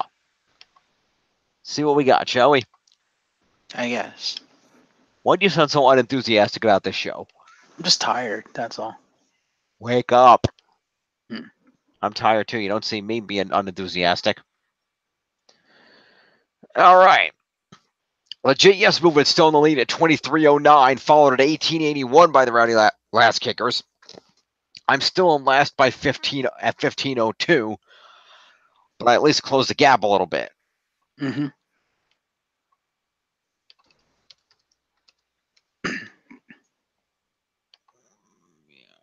Wait, is Tiff 2 people down? No, just 1. Oh, okay.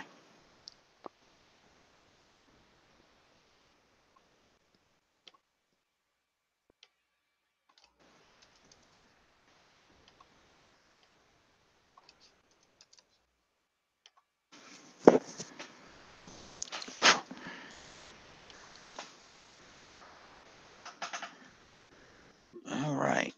To the Smacketh Downs. Indeed.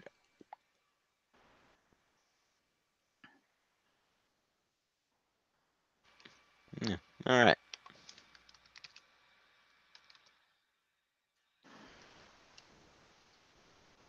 All right. And you want to type in 205 Live while you're at it? Yeah, might as well.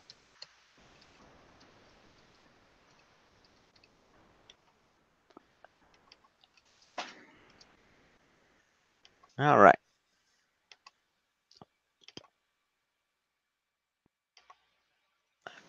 Lots of lag. Yeah, hang on. Calm yourself, Iago. I couldn't even tell if you properly typed in 205 Live. I did. Okay, because from what I saw, you didn't. But like I said, there was a lot of lag, and then because of the lag, I didn't even see you finish typing it. Well, if there's lag, it's on your end.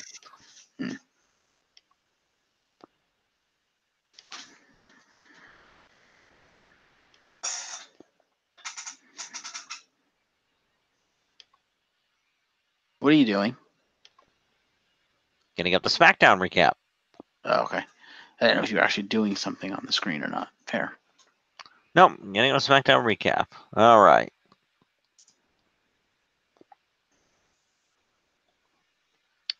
So the show opened up with Becky Lynch driving up to the arena. She walked toward the arena but had no luggage with her. Kyla Braxton caught up with her and asked her if she was ready for Asuka. And Becky replied that she's going to answer that in the ring. She then tossed Kayla her keys like a valet, but Kayla dropped them. Okay, then.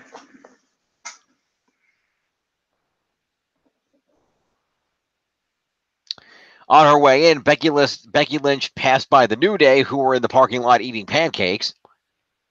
Okay. As well as Otis of Heavy Machinery, who was drinking a milkshake a protein shake made of eggs. Becky Lynch took it from him and took a sip of it, while everybody was impressed by her.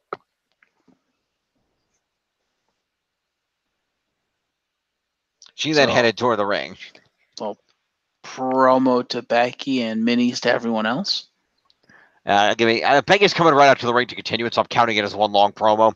Okay. But yes, I'll give minis to the New Day. And Heavy Machinery. Yeah.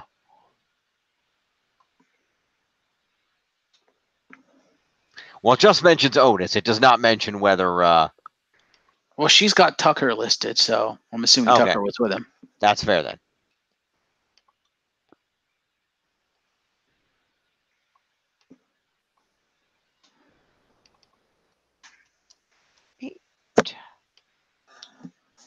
And Kofi.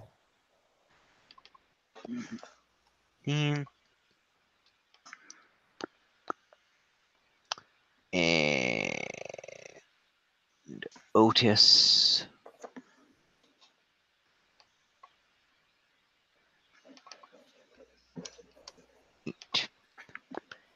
And Tucker.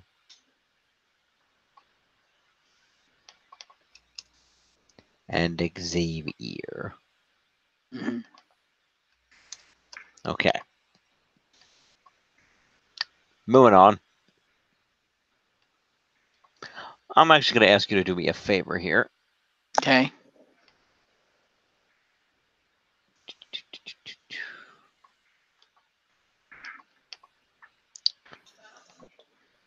I really need to run downstairs for a moment. So, here.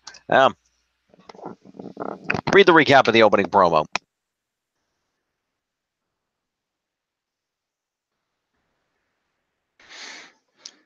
Okay. So Becky Lynch walked out to the ring to a big ovation. No surprise there. And the fans chanted Becky. So, yeah, clearly super babyface despite being booked as the super heel. Because, again, WWE doesn't know what the fuck they're doing. So she comes out there and she says that in 2 weeks at the Royal Rumble, she gets the chance to win back the SmackDown Women's title. She noted that she made that title matter, and where is it now? Point. Becky claimed that some people think it's easy to connect with the crowd and main event while everybody's trying to be badass ever since she broke through. Lynch said that there are those that try to discredit her by saying she is hype, yet she delivers, on everything that she says every single time. Lynch said that if you really want to talk about hype, Asuka walked into last year's WrestleMania undefeated and unbeatable, and yet she lost. Lynch noted that the loss shook her to her core, and she fell off the radar. Lynch said that the invincible Asuka couldn't beat Charlotte Flair once. Lynch didn't say Charlotte's name, but that's who she was referring to. Yet Lynch has beaten Charlotte all over the world for the last 5 months. Asuka's music then interrupts the promo. If she really said that, that sounds like a really incredible promo. And I haven't seen it, but I kind of want to go see this promo now. So Asuka comes down with title around her waist.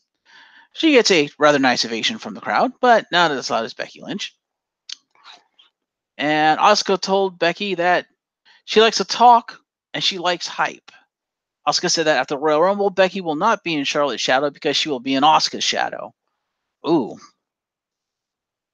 Big dig there. Then the Iconics come out with microphones in hand. And we haven't seen them for several weeks, but here they are now. And Billie Kay mocks Asuka for her scary faces and her threats, and Peyton Royce called Becky a bully for treating Kayla like a valet. She's not wrong. Billie Kay said it was typical behavior from a man. Ooh. Oh, they're going that route. Okay. Peyton Royce said that this nonsense is temporary because they're going to win the Women's Royal Rumble match, and then they will be the first ever WWE Women's Tag Team Champions. I don't think that's how that works, ladies. They screamed while the fans booed. After that, they will make WrestleMania iconic. Then Becky asked one of them to step in the ring with her right now, and she said she'll make an example out of one of them. And that goes to commercial break, where they come back to Becky Lynch versus Peyton Royce with Billie Kay. And I don't actually have the thing for that, because all Jim gave me was the recap for the promo. That's all right.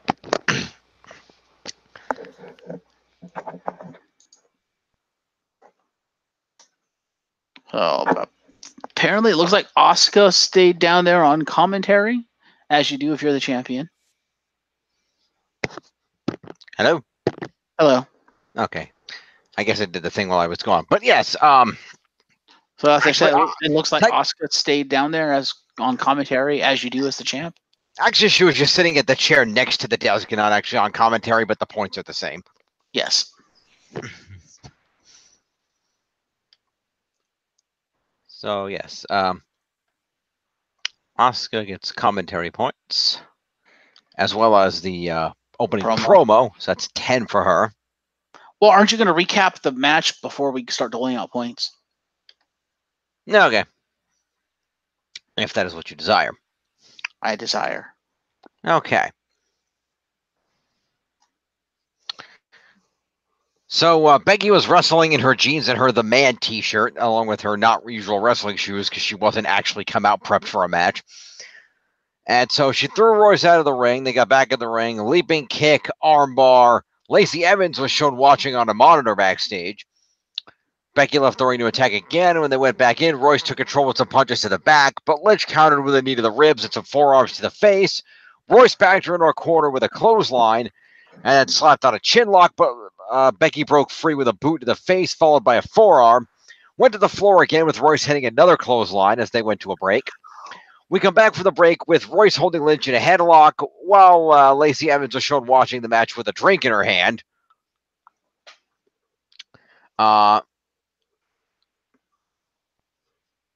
Anyway, Becky took down Royce with a weak-looking Thez press, apparently, followed by a Bexploder suplex.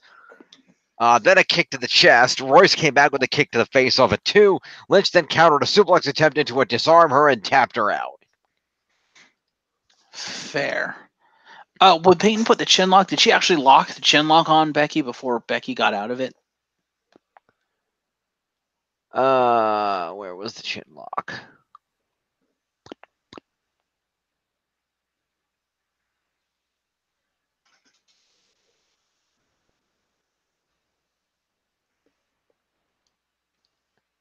Yes, Royce slapped on a chin lock. Lynch broke free. Okay, so I'll add another point to her for that. Okay. Makes sure Becky has points for an escape. Yeah, she does. That's why I was asking. I was like, oh, I guess it's actually a signature move. Then Peyton needs a point for actually applying it if she locks it in. Yep. So let's go to Lacey Evans first. Yep. She gets 3 for being there. Yep. Welcome to your debut. Welcome to your debut.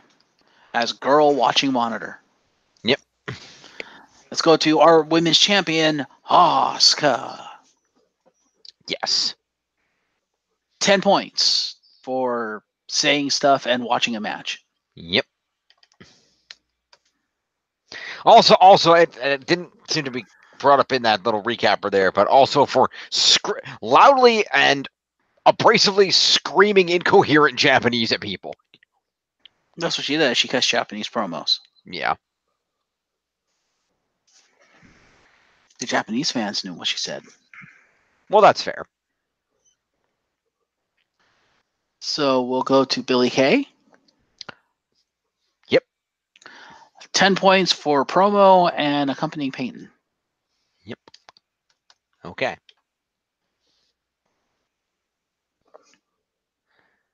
And the participants? Peyton Royce. She gets 5 for a promo, 5 for a match, 3 for moves, 13 points to Peyton Royce. Sorry, how many was that again to Peyton Royce? 13. Okay, 13 to Peyton Royce. Puts her at 18. And your winner, the man, Becky Lynch. Yes.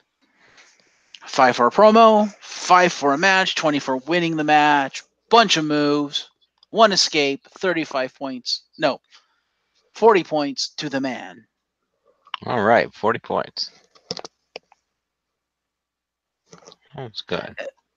And apparently immediately after this, Billie Kay thought it was a good idea to go fight Asuka.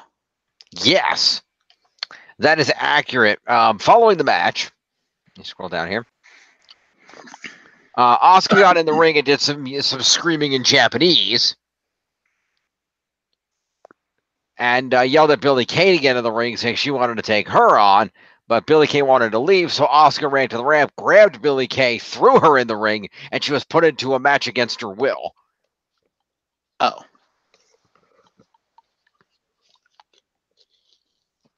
Okay. Because there was no McMahon sanctioning this. So Asuka just told Billie to get back here. She refused. Asuka grabbed her on the ramp, threw her in the ring, and the bell keeper saw fit to ring the bell, and the ref was like, okay. Well, okay then. So, yeah, consider that as official as you will. But really, this was nothing. It was a running hip attack, a sliding knee to the face, an armbar submission that Kay countered into a roll-up, which Asuka countered into an Asuka lock and tapped her out. It was it was like a minute long. It was a squash match. Yes. Wow. I feel kind of bad for the Iconics. Yes.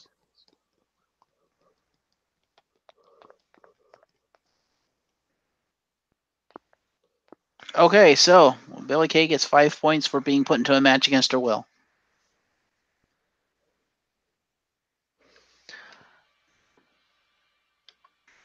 Yep, pretty much. Where the hell is she? Billie Kay. 5 points. And Asuka gets 29 points for being a bully. A little bit.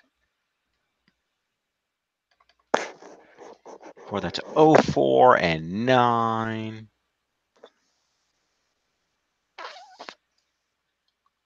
$113. Okay.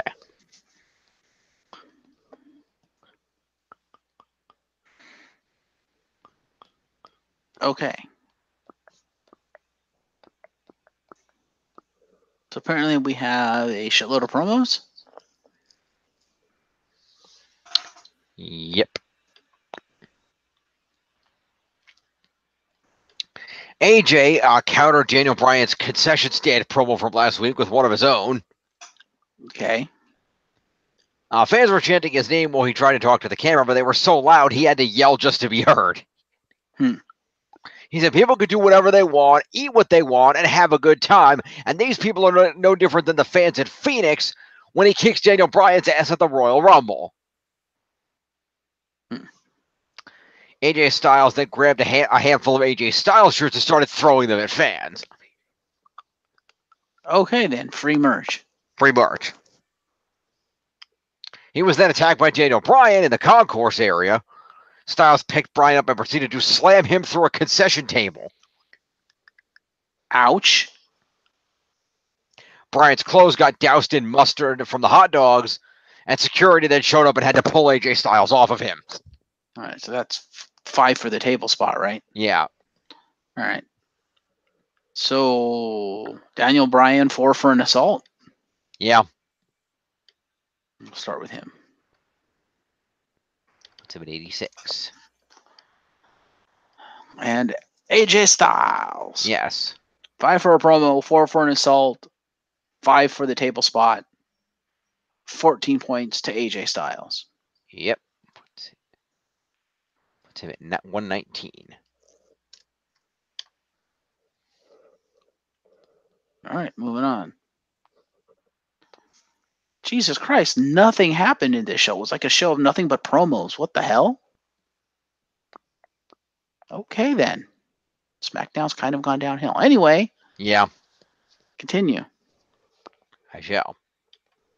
Oos. Oh. So the Usos were doing a photo shoot. And some random stagehand came in with a red box and presented it to Jimmy Uso. Jimmy thought that it was an anniversary gift from his wife, but upon opening it and reading the attached card, he discovered it's from Mandy Rose. And it has a rose in the box. Also in the box is a hotel room key. Oh my. Jimmy looked a bit confused about this, and Jay asked him, "Oos, it's a hotel room key. What you gonna do about that?" And he did not answer.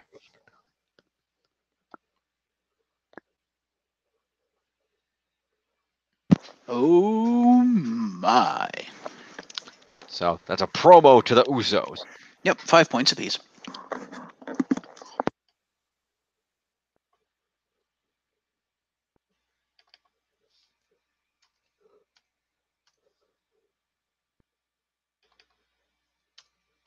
All right. Following this, we cut to Samoa Joe, who's walking backstage, and he passes by EC3, who's posing in front of a mirror, and Joe just kind of shakes his head at him and keeps walking.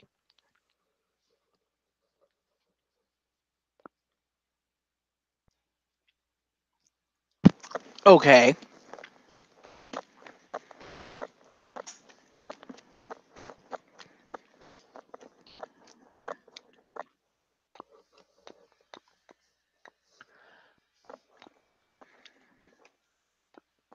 So that was a thing. What do you think? 3 points apiece or not? Not Joe, because he has shit going on, but I'll give EC3 the 3. Okay, EC3. Exactly.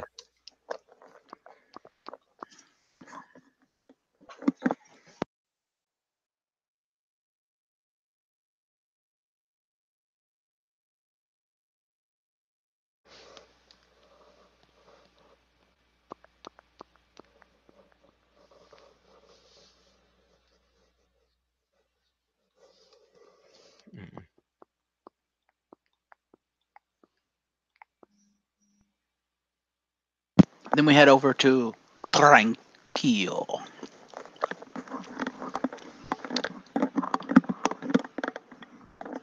Then what? Then we head over to Tranquilo. I can't understand that word you're saying. Tranquilo. Andrade Cien Almas. Okay. Don't tell me you've forgotten what they said last week.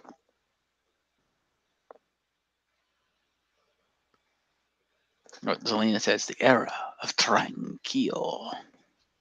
Oh, okay. There. Also, if you'll note this, based on this SmackDown, he is no longer Andrade Cien Almas. Okay. He is now just Andrade.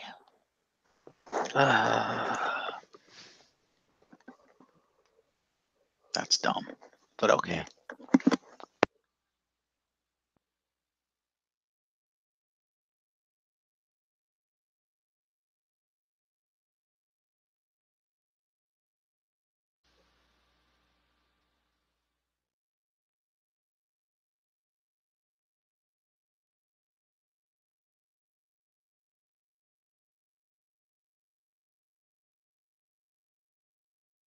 So you can continue? Yeah, I'm going to continue. Calm down. There was a plug for R-Truth and Carmella having a vacation at WWE headquarters in Stamford, Connecticut. Pictures are shown from the trip, and there are videos on WWE.com and YouTube as well.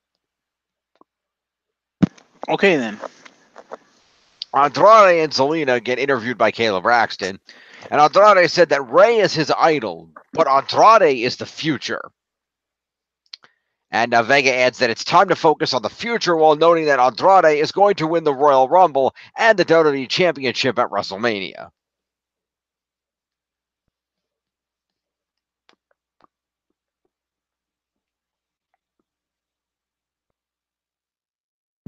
Okay, then.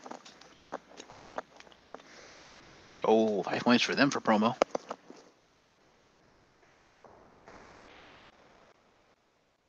Jim, hello? Hello. Points. Yes. 5 for a promo to each of them. That's what I just said. I know. I'm backing you up. Melina. All right. After this, Samoa Joe comes out for the match.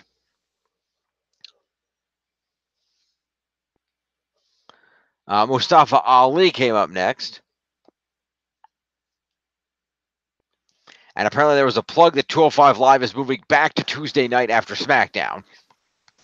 Really? Yeah.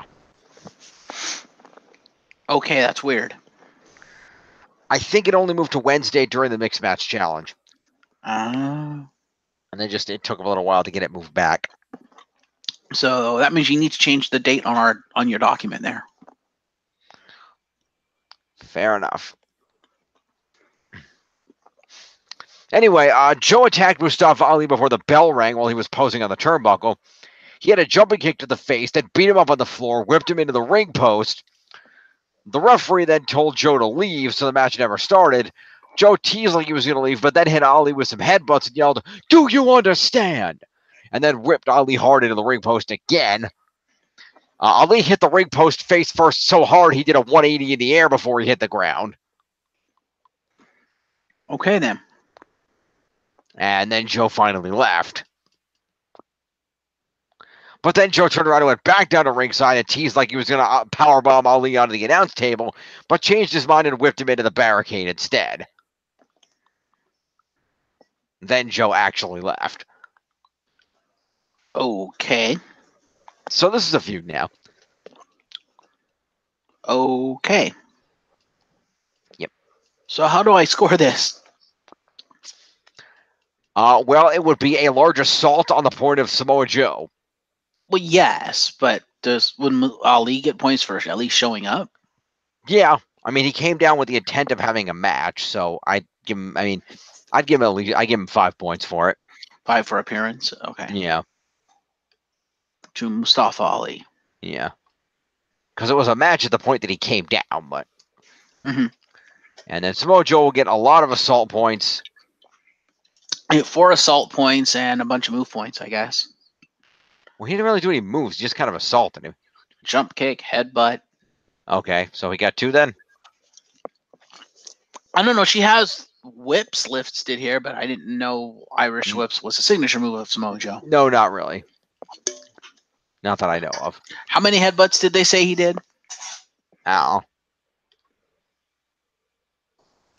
She says he hit Ali with headbutts. That's what I got. So 4 for the assault, 5, 6. Let's just say 2 headbutts. Let's say 7. Do we want to give him 3 for the aforementioned mini promo or not? Nah. All right, 7 points to Samoa Joe then. Okay.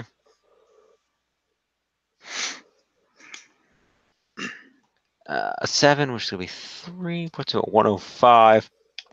And major props to Ali for selling that shot into the ring post. OMG to Ali for the sell? I don't know. I didn't see it. Yeah. No, I'm just giving props. I'm not going to get any points for it. I'm just giving props. Fair. We then see a shot of Sonya Deville and Mandy Rose in the locker room. Okay.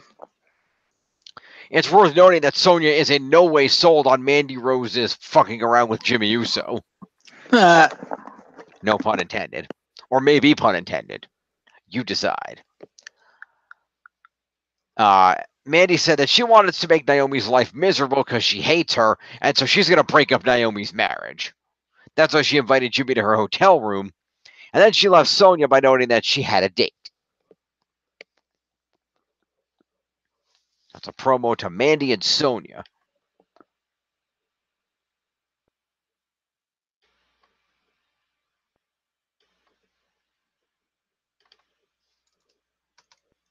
Four, and then Mandy Rose.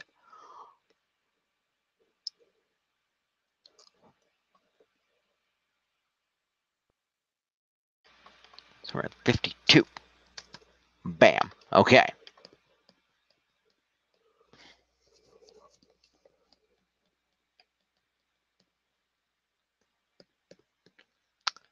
All right, next up, we see Rey Mysterio walking backstage. And he passes by Nikki Cross, who is behind some kind of a cage-type wall, and who says a bunch of crazy shit, including that Rey should let her play. Okay. So, full sanity mode. Rey looks slightly uncomfortable and then walks away. So 3 or 5 to Nikki Cross. She was talking to him. I'll give her 5. All right, and 3 to Ray for looking confused.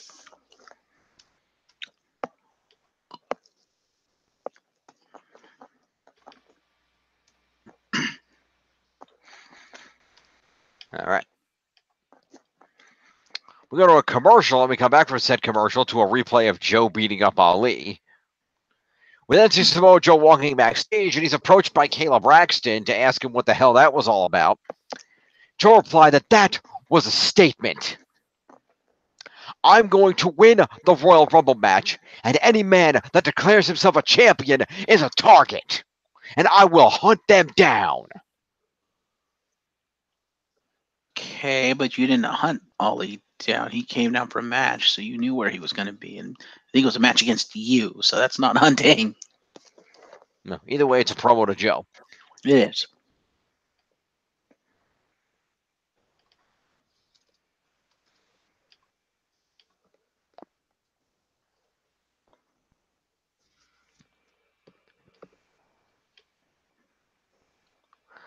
Next, we go to the match. Rey Mysterio versus Andrade with Zelina Vega.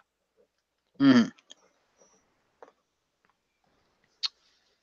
And they start off with Mysterio with an impressive arm drag to throw Andrade into the corner, some quick takedowns and back and forths. Both these guys are fast, so the pace really stays picked up. Andrade locks in a hammerlock, then whips Mysterio into the turnbuckle. Mysterio breaks 3 with a head scissors off the ropes, followed by another head scissors. He goes for a 619, but Andrade avoids it. They each get 2 counts off each other. Andrade went for a dropkick, but Mysterio held the ropes and then hit a Hurricanrana over the top to the floor. But Andrade held on to Mysterio and powerbombed Mysterio onto the floor. We go to a commercial and we come back.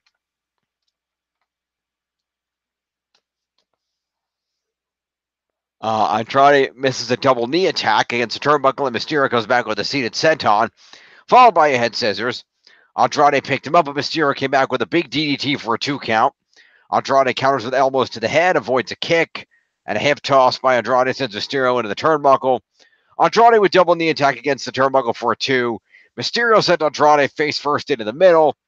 Rey went up top, but Andrade tripped him on the turnbuckle, leading to the double foot stomp. But Mysterio escaped and sent Andrade to the apron. Mysterio went up top and Hurricanranaed him off the apron out to the floor. Mysterio followed up with an attack on Andrade on the floor. Second commercial. The match is heard Mysterio hitting a sunset flip powerbomb for a 2. We see a clip from during the break of Andrade hitting a drop kick to counter Rey's attack off the top. Andrade got a roll up for 2 on that. Mysterio with an enziguri kick to Andrade, hit a back elbow to the head. Mysterio went for the Canadian Destroyer like last week, but Andre spinebustered him to get out of it. He went up top and did a moonsault, but Rey moved. But Andrade then hit another moonsault on Mysterio for a 2 count. There was a "This is awesome" chant. Mysterio was sent into the ropes and hit the Canadian Destroyer. That ends in a pile driver and got a 2. He went for the 619, but Andrade caught him, and Mysterio hit him with a crucifix bomb for a 2. Then sent Andrade into the ropes, followed by the 619. Zelina jumped on the apron to distract him, however, And Andrade tripped up Mysterio on the top rope, hammerlock DDT, and Andrade gets a pinfall after a full 21-minute match.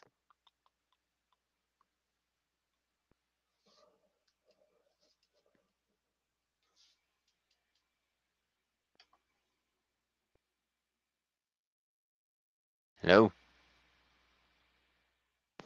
Sorry, I thought I was unmuted. I said, whoa. You're not unmuted. Okay. Yep. Now, so apparently the Canadian Destroyer is officially not banned since Ray's just using it left, right, and center.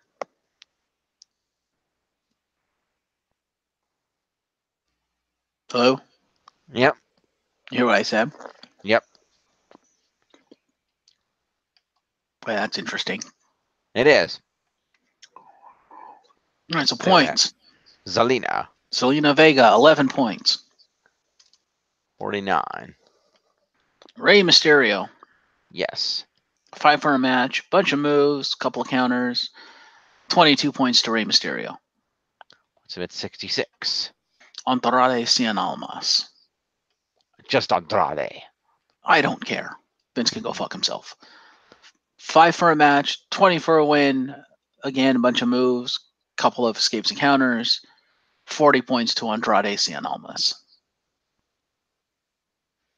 40? That's what she's got. All right, 40. That puts him at 107. Moving on. Yep. So we recapped Jimmy getting the invitation earlier. We then cut to Jimmy Uso walking down a hotel room hallway.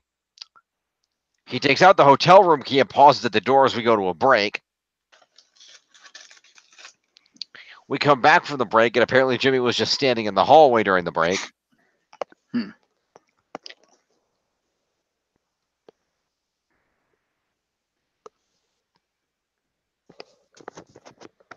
Okay. Jim? Yeah, I'm here. Calm down. Why do you keep pausing? I'm not pausing. Stop.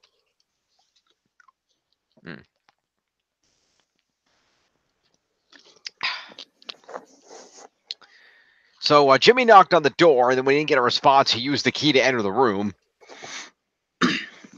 And he entered to see Mandy Rose sitting in a chair wearing a robe with her legs crossed, barefoot. She took off the robe to reveal some not particularly revealing black lingerie.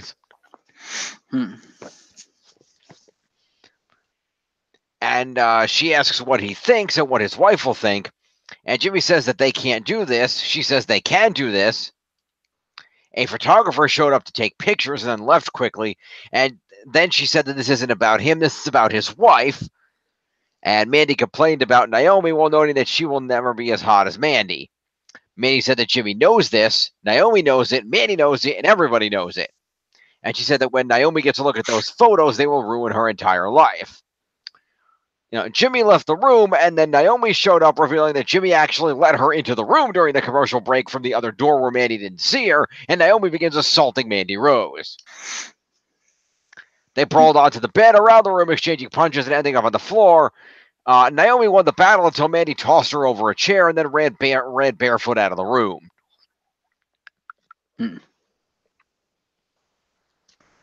Okay, then. So that's going to be a promo to Jimmy.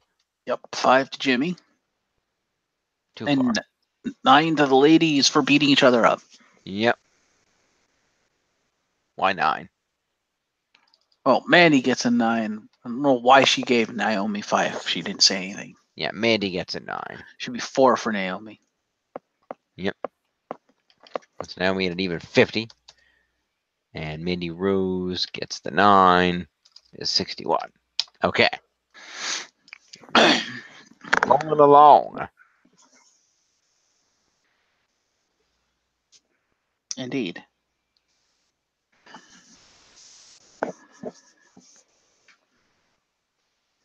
Now, a question that I have to ask at this point. Okay. Somebody, I read an article, and the person in the article made a valid point, is that the McMahons came back and announced that they were taking back over the WWE, but apparently when this happened, a long-forgotten McMahon also returned. Okay. As the article referred to it, that misogyny McMahon was back in full force. Okay. Pointing out that you greatly hurt the credibility of someone like, say, Becky Lynch when you revert back to these unnecessary, overly sexist segments involving scantily clad women. That shit's from the Attitude Era. We don't do that shit anymore for a reason. No, that's not the part of the Attitude Era that people wanted back. Knock that shit off. Can't argue with that. As attractive as these women are, yes, nobody would argue that point. They're not here just to be attractive, and using them in that way, even if it's their gimmick, it's just something we don't need to do. Mm-hmm. And mind you, this is after the week before, where Mandy Rose distracted Jimmy Uso in a match by walking out in a towel and claiming she had nothing under it, even though she did. Right.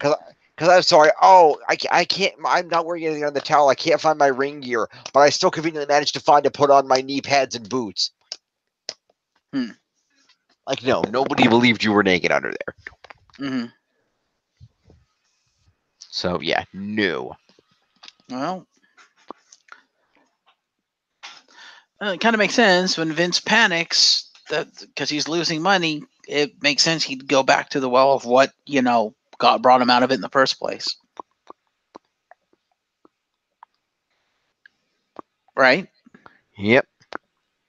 People have long said that Vince is out of touch. This is just kind of proof of that. True.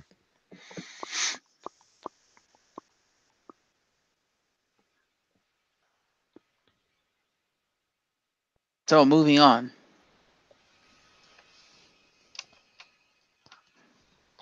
Indeed. Rolling along. Let's see. We talk up the women's tag titles a little bit. The announcers mentioned that Rusev's going to face Shinsuke for the U.S. title at the Rumble. Okay. The Miz came out for the Shane McMahon birthday bash. Okay. So Miz came himself out into the ring, and we went to a commercial real quick while he was on his way down.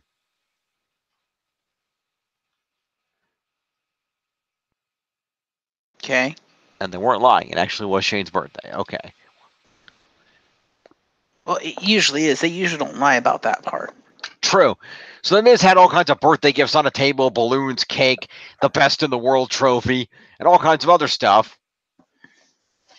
Mm-hmm. And introduced his buddy and tag team partner, Shane.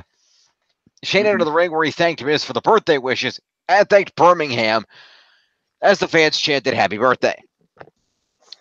Shane said he's usually uncomfortable with birthday parties, but Miz said this is not an average birthday party because this is an arena full of Shane's fans. He said he called Shane's favorite bakery and they shipped Shane 2 specialty cakes, with one of them being vanilla while the other is chocolate. And he said that there's a picture of Shane and Miz on the vanilla cake along with the best in the world trophy. The Miz gave Shane a present, with Miz noting it's hard to buy a gift for Shane, leading to an open it chant. And Shane opened the box, and there was a pair of Jordan 33 shoes, and Shane got very excited about this. A video package aired showing some Shane McMahon career highlights, including the many high spots, including the best in the world win at Crown Jewel, and also showed clips of the Miz convincing Shane to team with him over the last few months. Shane thanked Miz for the video and said that ever since he was a kid, he's been going to WWE events since he was that high, and said that when he was a kid, his first partner was going to be Andre the Giant, but he has to say that he's excited about walking into the Royal Rumble with Miz as his partner. They hugged, and Miz said that at the Royal Rumble, Shane's dream will come true when they capture the SmackDown Tag Team titles. Miz said it's time for everybody to sing happy birthday, and he led the crowd in a song, but before they could finish, they got interrupted by the bar. The bar. They are at a bar. Sheamus said that was embarrassing, and Cesaro noted that they didn't even invite Vince. And Sheamus said that Vince didn't want to come because he didn't give a damn about Shane. Sheamus said that he'll care less after Sheamus and Cesaro beat them at the Royal Rumble. Shane says that Sheamus thinks that he's a tough guy after he hit a brogue kick on Miz last week and wanted Sheamus to have a match with Miz right now.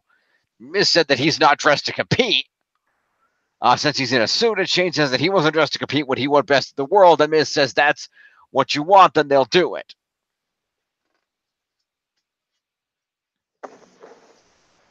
Okay, then. So we go to what was our apparently impromptu main event match of The Miz with Shane in his corner versus Sheamus with Cesaro in his corner. Okay. It was a 4-minute match. Okay, then. So The Miz wrestled in a dress shirt and dress pants. But I think he was actually wearing his wrestling boots, so he at least had those on. So the table with the cake was moved out. Sheamus was in control with a running knee attack against a turnbuckle. He took off The Miz's dress shirt that hit some forearms. I'm presuming that means the beats the Botrin. I don't know. She doesn't have it listed, but... No, it just says forearms to the chest. That sounds like the beats of the Botrin. Yeah, give it to him. Okay. Miz got back into the ring, got a roll-up, but Sheamus came back with a knee to the gut that slapped out a side headlock. Miz got back into it when Sheamus missed a turnbuckle attack, and Miz hit 2 running drop kicks. Sheamus came back with another forearm to the face, and then Cesaro got a cheap shot on Miz on the apron, which led to Shane going after Cesaro and sending him through the ringside table, which had cake on it. So Cesaro went crashing through cake. Sheamus was distracted by that, so Miz got, and all capital letters here, a roll-up of death to win the match after 4 minutes. Okay, then. So there you go. So you want to do the points first, or do you want to do the go post-match and then do all the points?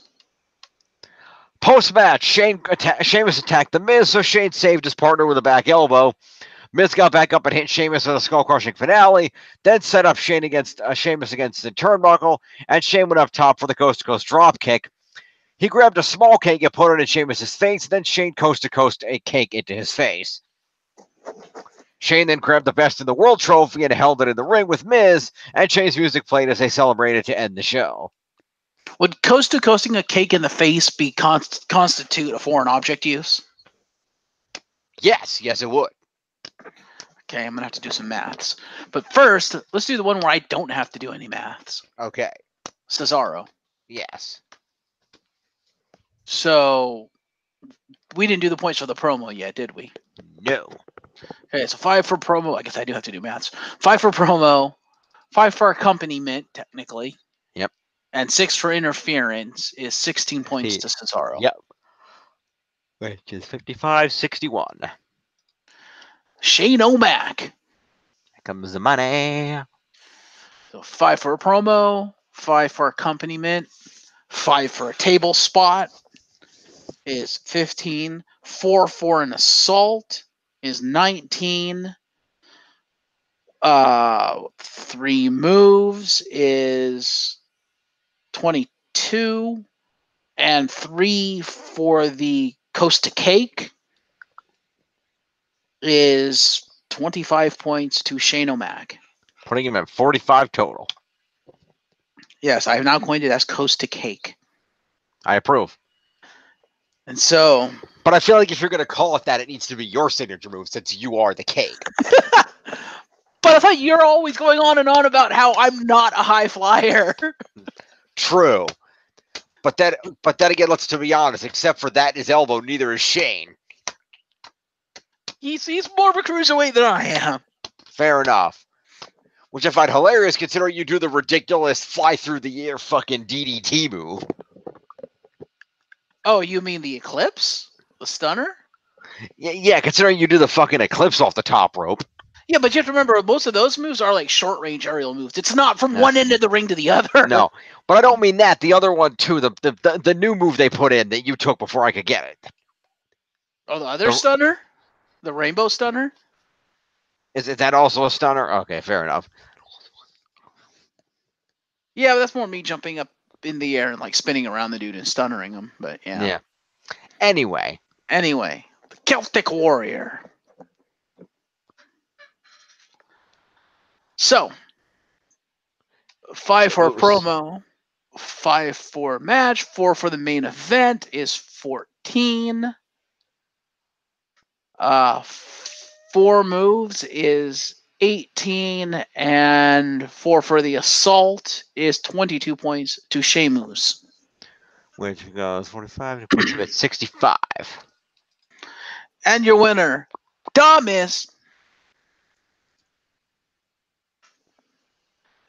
5 for a promo, 5 for a match is 10, 20 for winning it is 30, 4 for being in the main event is 34, 5 for winning the main event is 39, 2 moves is 41, 4 for the assault is 45, and 1 for the skull crushing finale is 46 points to Damas. Damn. Okay, that becomes, let's see, 46 is 90, is 102. That is your SmackDown Live. Clearly.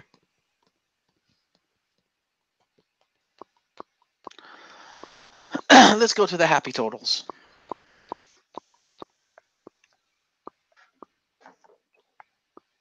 Jim. Yep. Going on over. Data refresh. All right. Still in the lead at 24-10. Extremely legit yes movement. Rowdy Last Kicker still in second at 2102. I'm still way back in third at 1582. Yeah, well, you're about to get some points. I got 80 points for SmackDown. Like I said, you're about to get some points. Well, I hope so. You have right. Leo Rush. Leo Rush had a match. That's good.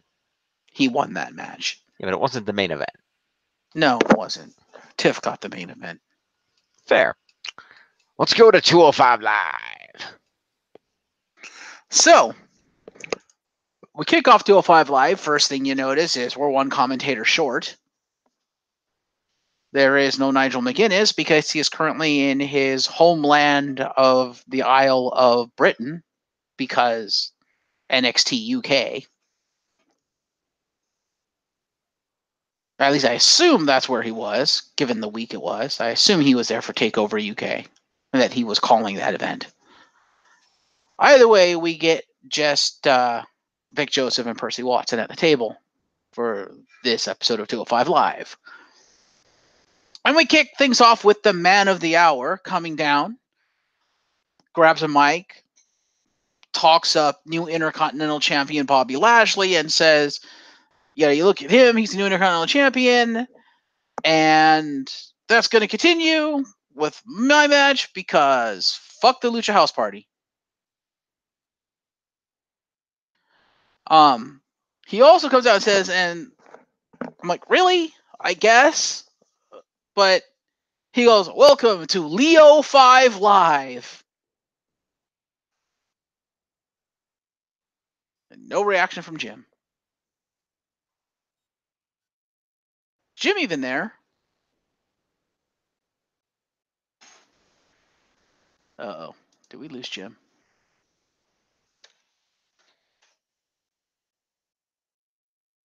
Jim. Uh-oh. This is not good, folks. We might have lost Jim.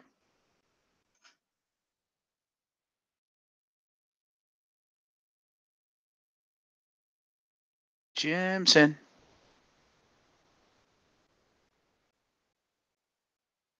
Kinda need Jim or we can't do this. Because he kind of controls the scores here. For fuck's sake. Jim.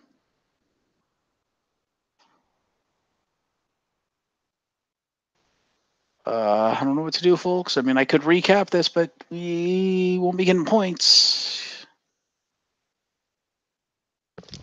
Columbia, Santiago, I'm here. Where the hell did you go? Left the room for a moment while you were recapping. Yeah, well, I was kind of hoping to get responses from you. I'm sorry. Leo 5 Live, I approve. Yeah, I was like, what? Really? Okay. So he he cuts his promo, and then lucha, lucha, lucha. So Lindsay comes out for his match against Lio Rush, flanked by Gran Metalik and Kalisto. Nice. And they get down to the ring. Lindsay gets to the ring, and the other two try to go up with him, and Leo brings the mic back to on and says, No. See, this is the problem. You come down with your entourage, and they will cheat for you. No, they don't get to stay. Get the hell out of here. He's like, you ain't got the balls to face me one-on-one. You can't beat me one-on-one. And this prompts Lindsay Dorado, who's standing on the apron, to take his shirt off and throw it in Lio Rush's face. To which Lio Rush takes his shirt and throws it right out the ring. It's like, no, get out of here. You two, get the hell out of here. And Lindsay's like, you want me to send them back? You want to face me one-on-one? Okay, you guys go. I'll take care of this. And Kalisto and Gran Metalik like, okay, and they leave. And Leo's a fucking hypocrite. Why do you say that? Oh, because of the Bobby Lashley thing? Because he's the only reason Bobby Lashley won the Intercontinental title, because he constantly interferes in his fucking matches. Yep. And so, as Kalisto and Gran Metalik are walking up the ramp, Lio Rush cracks Lindsay Dorado upside the back of his head. Ow. Yeah, he just jumps him and just starts beating his ass. And for whatever reason, Kalisto and Gran Metalik don't think, hey, we should save our friend. They just let this happen and leave. Like idiots. So it's like, well, the match hasn't started. You guys could theoretically legally slide in there and beat the shit out of Lio Rush. But no, they just are perfectly okay with Lindsay Dorado getting his ass kicked before the match, and they just leave. So, yeah. Explain that one to me, Jim. I got nothing. So, the match starts, and Lio Rush proceeds to beat Lindsay Dorado's ass. Yeah. It's a decent match. A lot of back and forth. Lio Rush tries twice to go for that back and forth rotation unprettier thing that he did to Kalisto the previous week. He tries to do that twice. Lindsay counters it both times. Lindsay tries to go for a slingshot crossbody at one point, and Leo avoids it. He tries to go for the golden rewind twice, and Leo counters it. Twice, both times, yeah. They have a lot of nice speed moves, high flying moves. Lindsay Dorado apparently has a solo version of that trifecta moonsault that he does with Gran Metalik. Mm-hmm. So he hits that combo. And surprisingly, Leo does not move and actually eats all three moonsaults. Leo does eventually end up eating a golden rewind, but kicks out of it. And he eventually hits the final hour to win the match.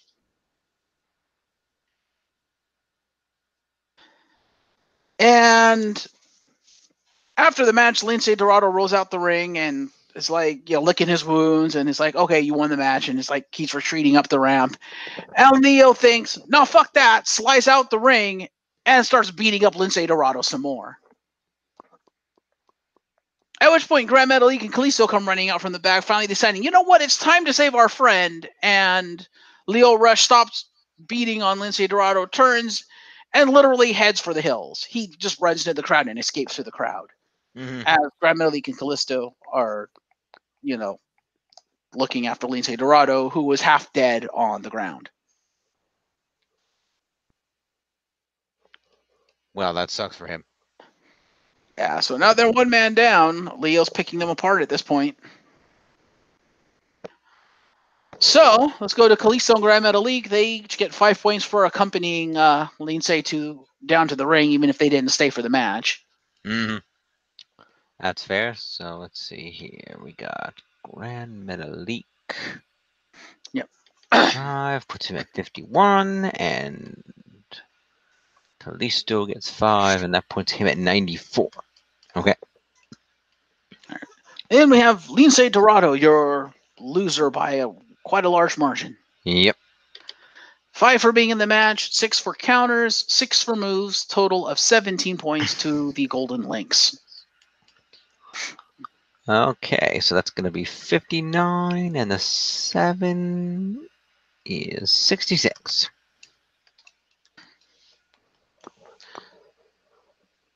All right. And let's go to the man of the hour, Lio Rush. Or Leo 5 Live, as he's calling himself. Yep.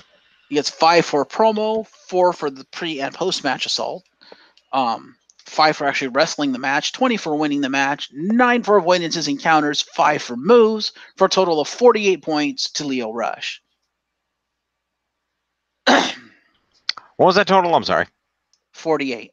48. So it becomes 58, and 3 is 161. Right. At the top 10 for Lio Rush. Cool. So we cut backstage to Kayla. Yes. Who is conducting an interview with the Scottish Supernova, Noam Dar, about his win over Tony Nese from last week. And, he starts talking about how, Tony Nese, despite, that they were friends once, but he's got no respect for him. And, he thinks he's better. He was better than me, but, I proved him wrong. I won the match last week. And then Tony Nese intervenes.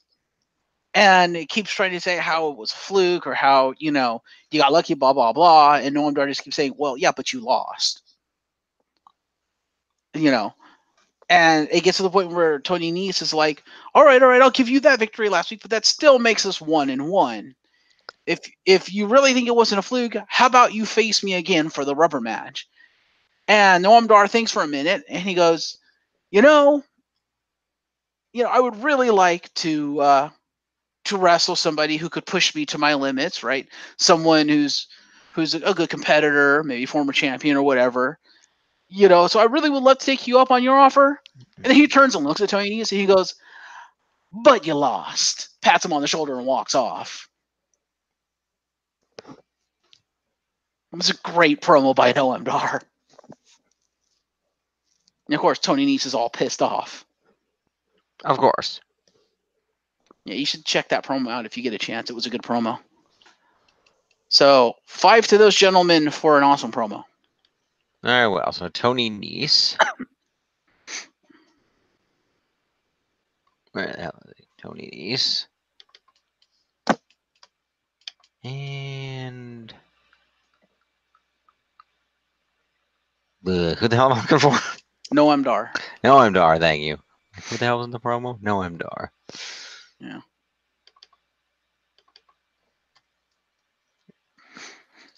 It's 53. Okay. Then we cut to DM the GM's office. Okay. And TJ Perkins walks in. Remember him? Yep.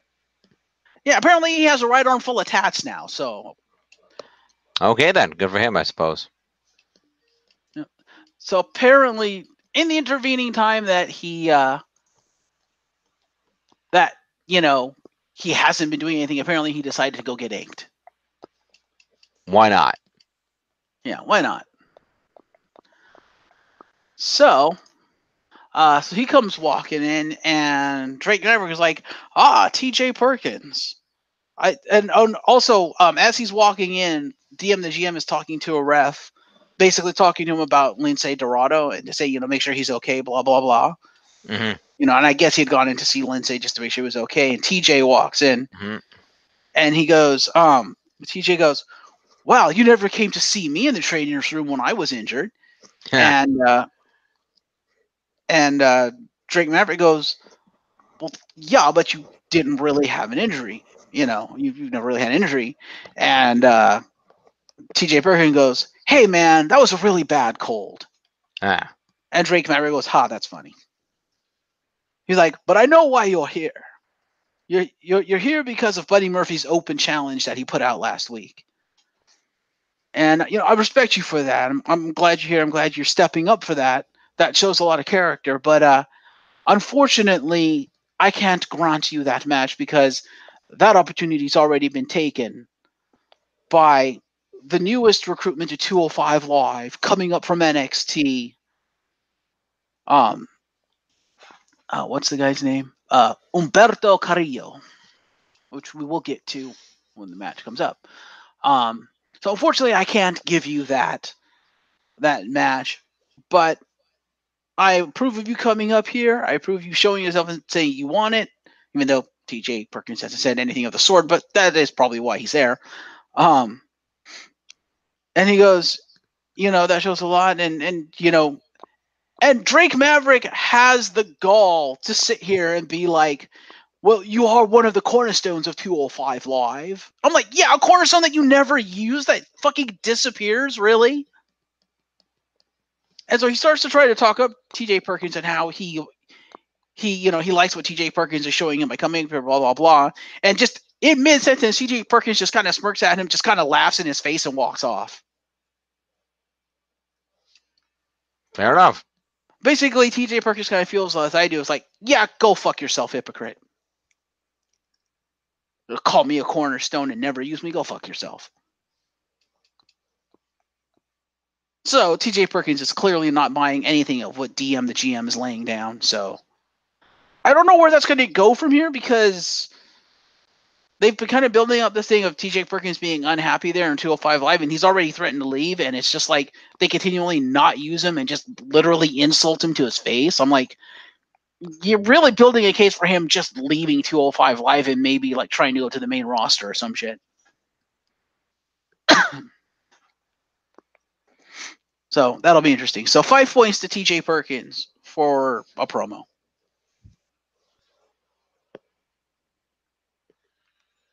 All right, 5 for a promo. Well, we can't get for all points to DM the GM, but no, to TJ. TJP, yep. Figured. Good on him for being back. I can wear my shirt of him again. Mm-hmm. Continue. And now we have a series of promos because they have to hype up the Royal Rumble. Of course. First, we cut back to Kalisto, who is by himself, presumably because Grand Metalik is probably tending to Lindsay Dorado. Yep. And he gets a promo about the Fatal 4-Way match. 5 points to Kalisto. 99. Then we cut back to another room in the same facility of Spanky and Akira Tozawa, where Spanky talks up Akira Tozawa. And at the end of the promo, Akira Tozawa just kind of turns, looks at him, and goes, well, first of all, Akira Tozawa like grins for like a second, then turns to Spanky and goes, what he said, and then grins back at the camera again. Nice. Kind of hilarious. So 5 to Spanky, 3 to Tozawa. He spoke. I'm giving him 5. Yoo-hoo! 2 more points to me. Yay. Yeah. Continue. Then we cut to a third room somewhere in the same facility to Arya Daivari and Hideo Itami. Okay. And Arya Daivari is looking like some sort of gangster. Because he's got like a denim jacket, he's got a necklace, he's got like the orange shades. Kind of interesting. Anyway, Arya Daivari does all the talking, just talks up Hideo Itami, and Hideo Itami just kind of sits there smirking, looking like a badass with emo hair. Okay, then. So 5 to Daivari, 3 for Hideo Itami.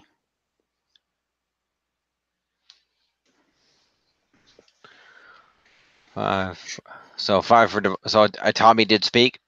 No. That's why I only gave him 3. He just kind of stood there. Oh, okay. I thought you said 5 for Itami. Sorry. No, 5 for Daivari. All right. Yeah, I got 5 for Daivari, 3 for Itami. Okay. Let me go to our main event of Buddy Murphy versus Humberto Carrillo. Now, before we go into that, let's talk about Humberto Carrillo. I've got some shit up here because no way in hell is going to remember all this. So Humberto Carrillo, he is 23 years old, so he is a year younger than Lio Rush. So Lio Rush, you've been replaced. He is, as WWE puts it, a scion of Lucha Libre's famed Garza family dynasty. Mm-hmm. Following in the footsteps of his grandfather, father, and uncles. So he's apparently in a Lucha Libre family about probably as famous as the Guerreros. He started competing at the age of 15 in 2012, doing a lot of Lucha Libre stuff, and came to WWE in the middle of last year, August of last year, joined NXT. When he was doing Lucha Libre, he went under the name Ultimo Ninja. And looked pretty badass.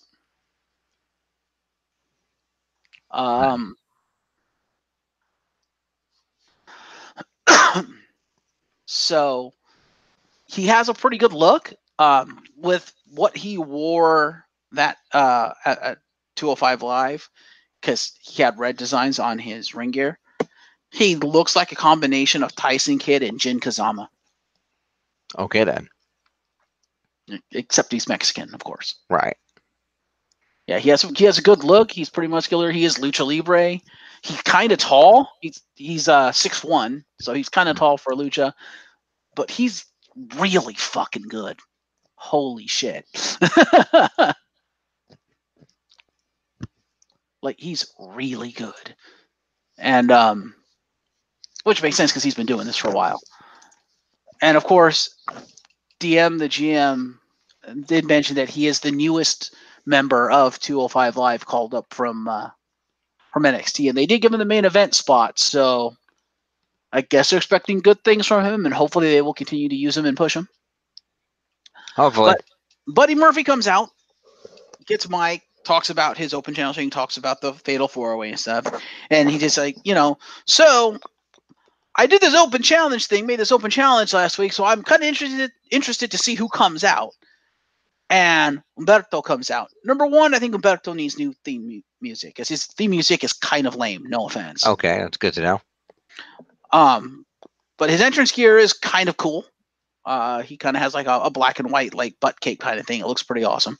Okay. He comes out topless. And it actually looks pretty nice.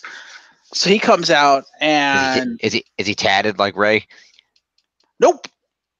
He's completely clean like you and me. Fair enough. Yep, he's clean shaven. He looks like a super baby face.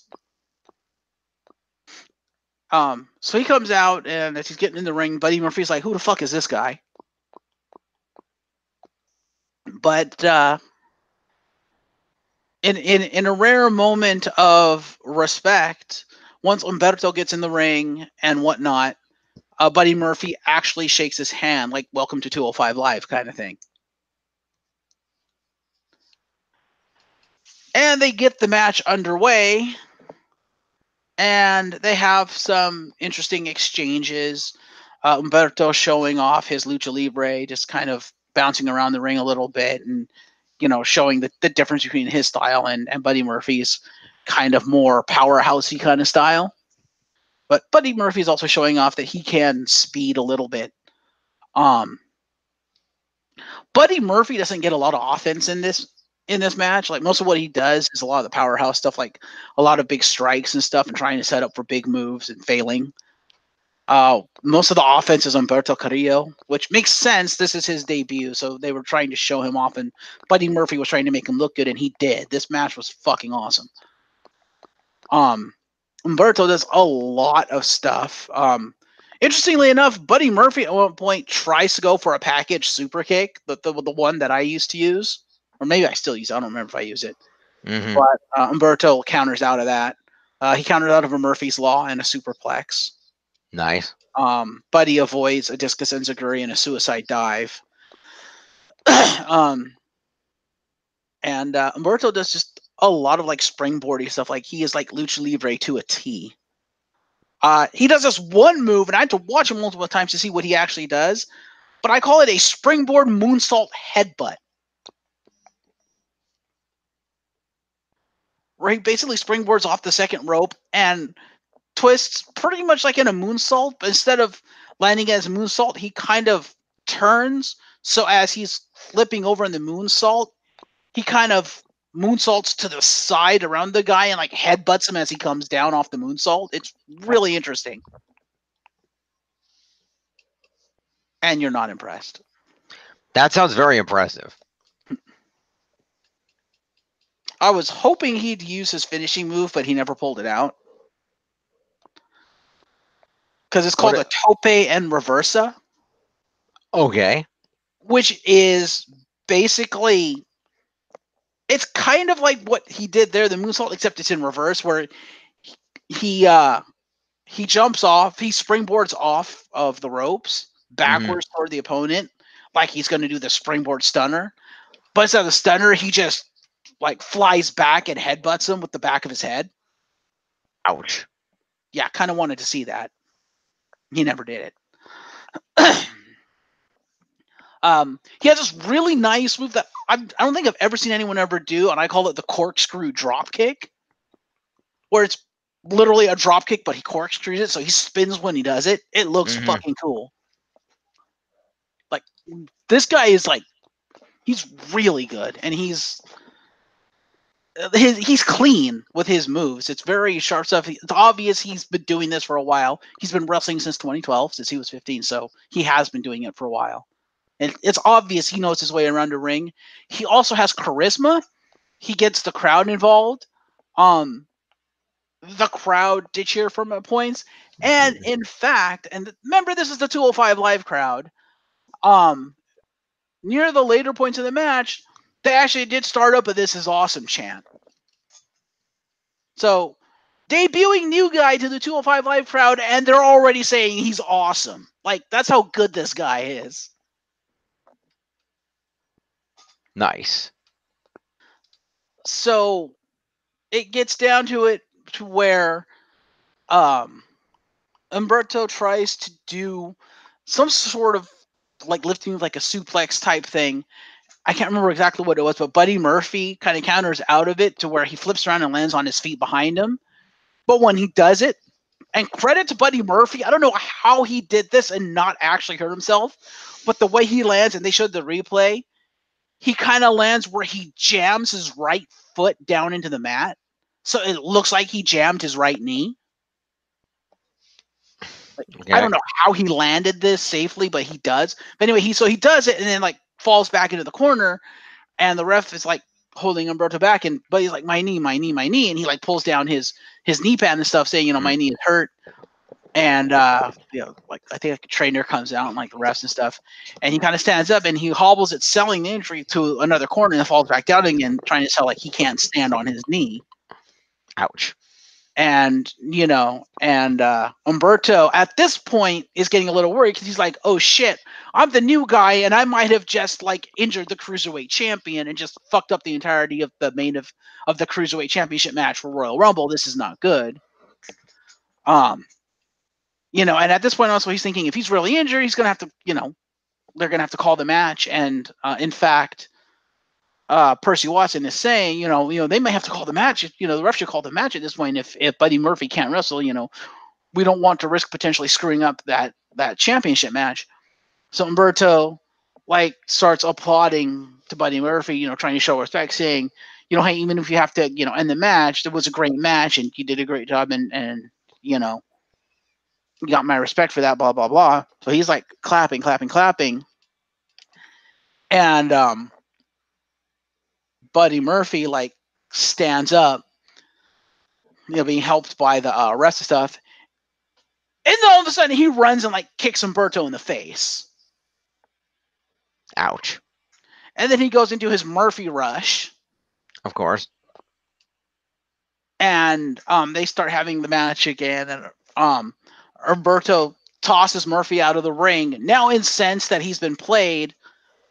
Fucking like basically bounces off the ropes, suicide dives out of the ring, and using the momentum, this is a suicide dive like a torpedo, slams into Buddy Murphy and literally flings him across the announcer's table. It was kind of impressive. That sounds impressive as hell. I might have to go check a clip of that. Yeah, literally, like he got pissed. Yeah. And then he reaches over the announcer's table, grabs Buddy Murphy, slides him back across the announcer's table, and slings him back into the ring. Nice. And he gets back into the ring like he's going to do something, and then Buddy Murphy like counters it with a big boot. Murphy's Law, 1, 2, 3. Well, there you go. That's how you end a match. Yeah, it was a damned good match. That sounds like a damn good match. And Humberto Carrillo, awesome. So, yeah, expect more out of this young man, because holy shit. Like, how he does some of the shit he does and not being injured, I don't know. Like, his aerial stuff is so beautiful because he gets height. Like, he has like a high crossbody like Lince Dorado does, but he gets more height than Lince does. It's amazing. That is impressive.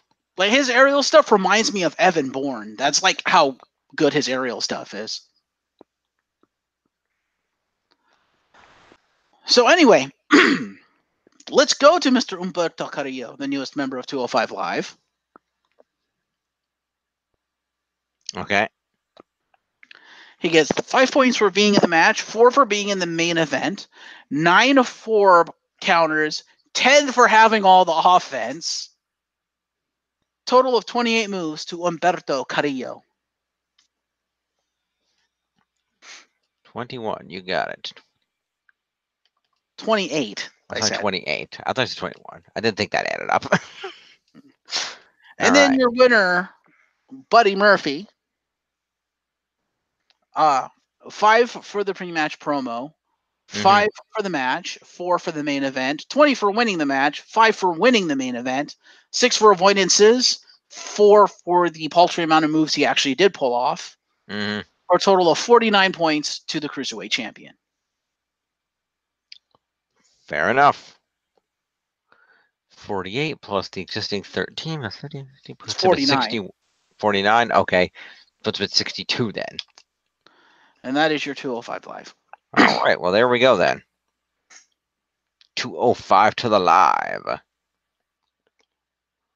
Now, for anyone listening out there, if you've not seen this guy, it's Humberto Carrillo, you owe it to yourself to see him because he is amazing. You could probably look up Ultimo Ninja and see some of his lucha stuff. I'm sure that stuff is just as amazing, if not more so, because it's lucha and they don't have the safety regs we do. So.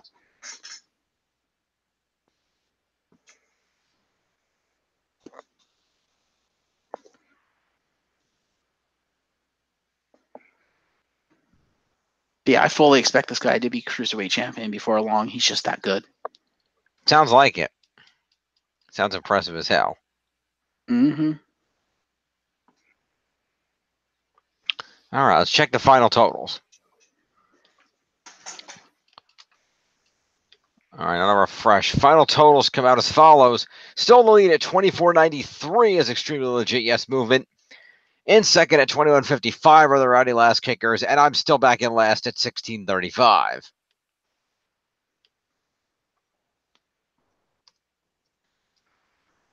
Yeah, well, come Royal Rumble, you might. Well, you'll have some things. You'll probably have a retention with Lashley. You might have like a feud-ending match with Lio Rush. Who knows? You'll probably be the new Universal Champion with Finn Balor. That'll be a whole crap ton of points. I think you have a lot of points coming. I don't know if it's going to be enough, but you will have a lot of points coming, and it will severely close that gap.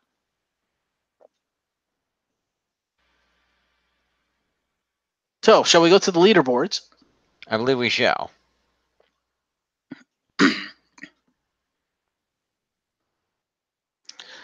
Interestingly enough, I think the point spread for Royal Rumble is going to be pretty even, and I think it's going to come down to the Royal Rumble matches themselves as to who's going to come out the winner for the event. Maybe.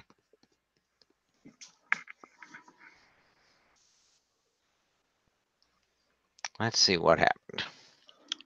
All right. So, top of the leaderboards this week at 209 is Dean Ambrose, hanging in there. In second place off his big wins on Raw is Finn Balor at 199, followed by Seth freaking Rollins at 178. Lio Rush clocking in at 161, followed by Natalya at 147. Becky Lynch, the man, coming in at 146. Just a little ahead of the Raw Women's Champion Ronda Rousey at 145. Sasha Banks coming in at 143, followed by Drew McIntyre at 129. And rounding out the top 10 is the new Intercontinental Champion Bobby Lashley at 127.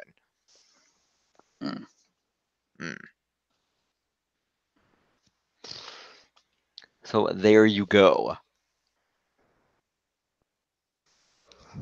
Not a bad listing at all. Not at all. That's a good listing. We will stay tuned and see how that proceeds in the coming weeks. Indeed, and it'll be interesting to see where the call-ups actually land. Indeed. I'm still predicting Nikki Cross on SmackDown because it's the only one that really makes sense, in my opinion. Mm-hmm. Besides, who doesn't want to see a proper Nikki Cross Becky Lynch feud? That would be interesting to see. All right. Well, Geoff, thank you for joining me. Absolutely. Tiff, if you're watching, thank you for the scores, and we hope to have you for the awards tomorrow. Everybody else, stay tuned for the awards tomorrow. We'll be doing our award show. And until then, he's Geoff. I'm Jim. Peace. Fear the beard. That's not a good one.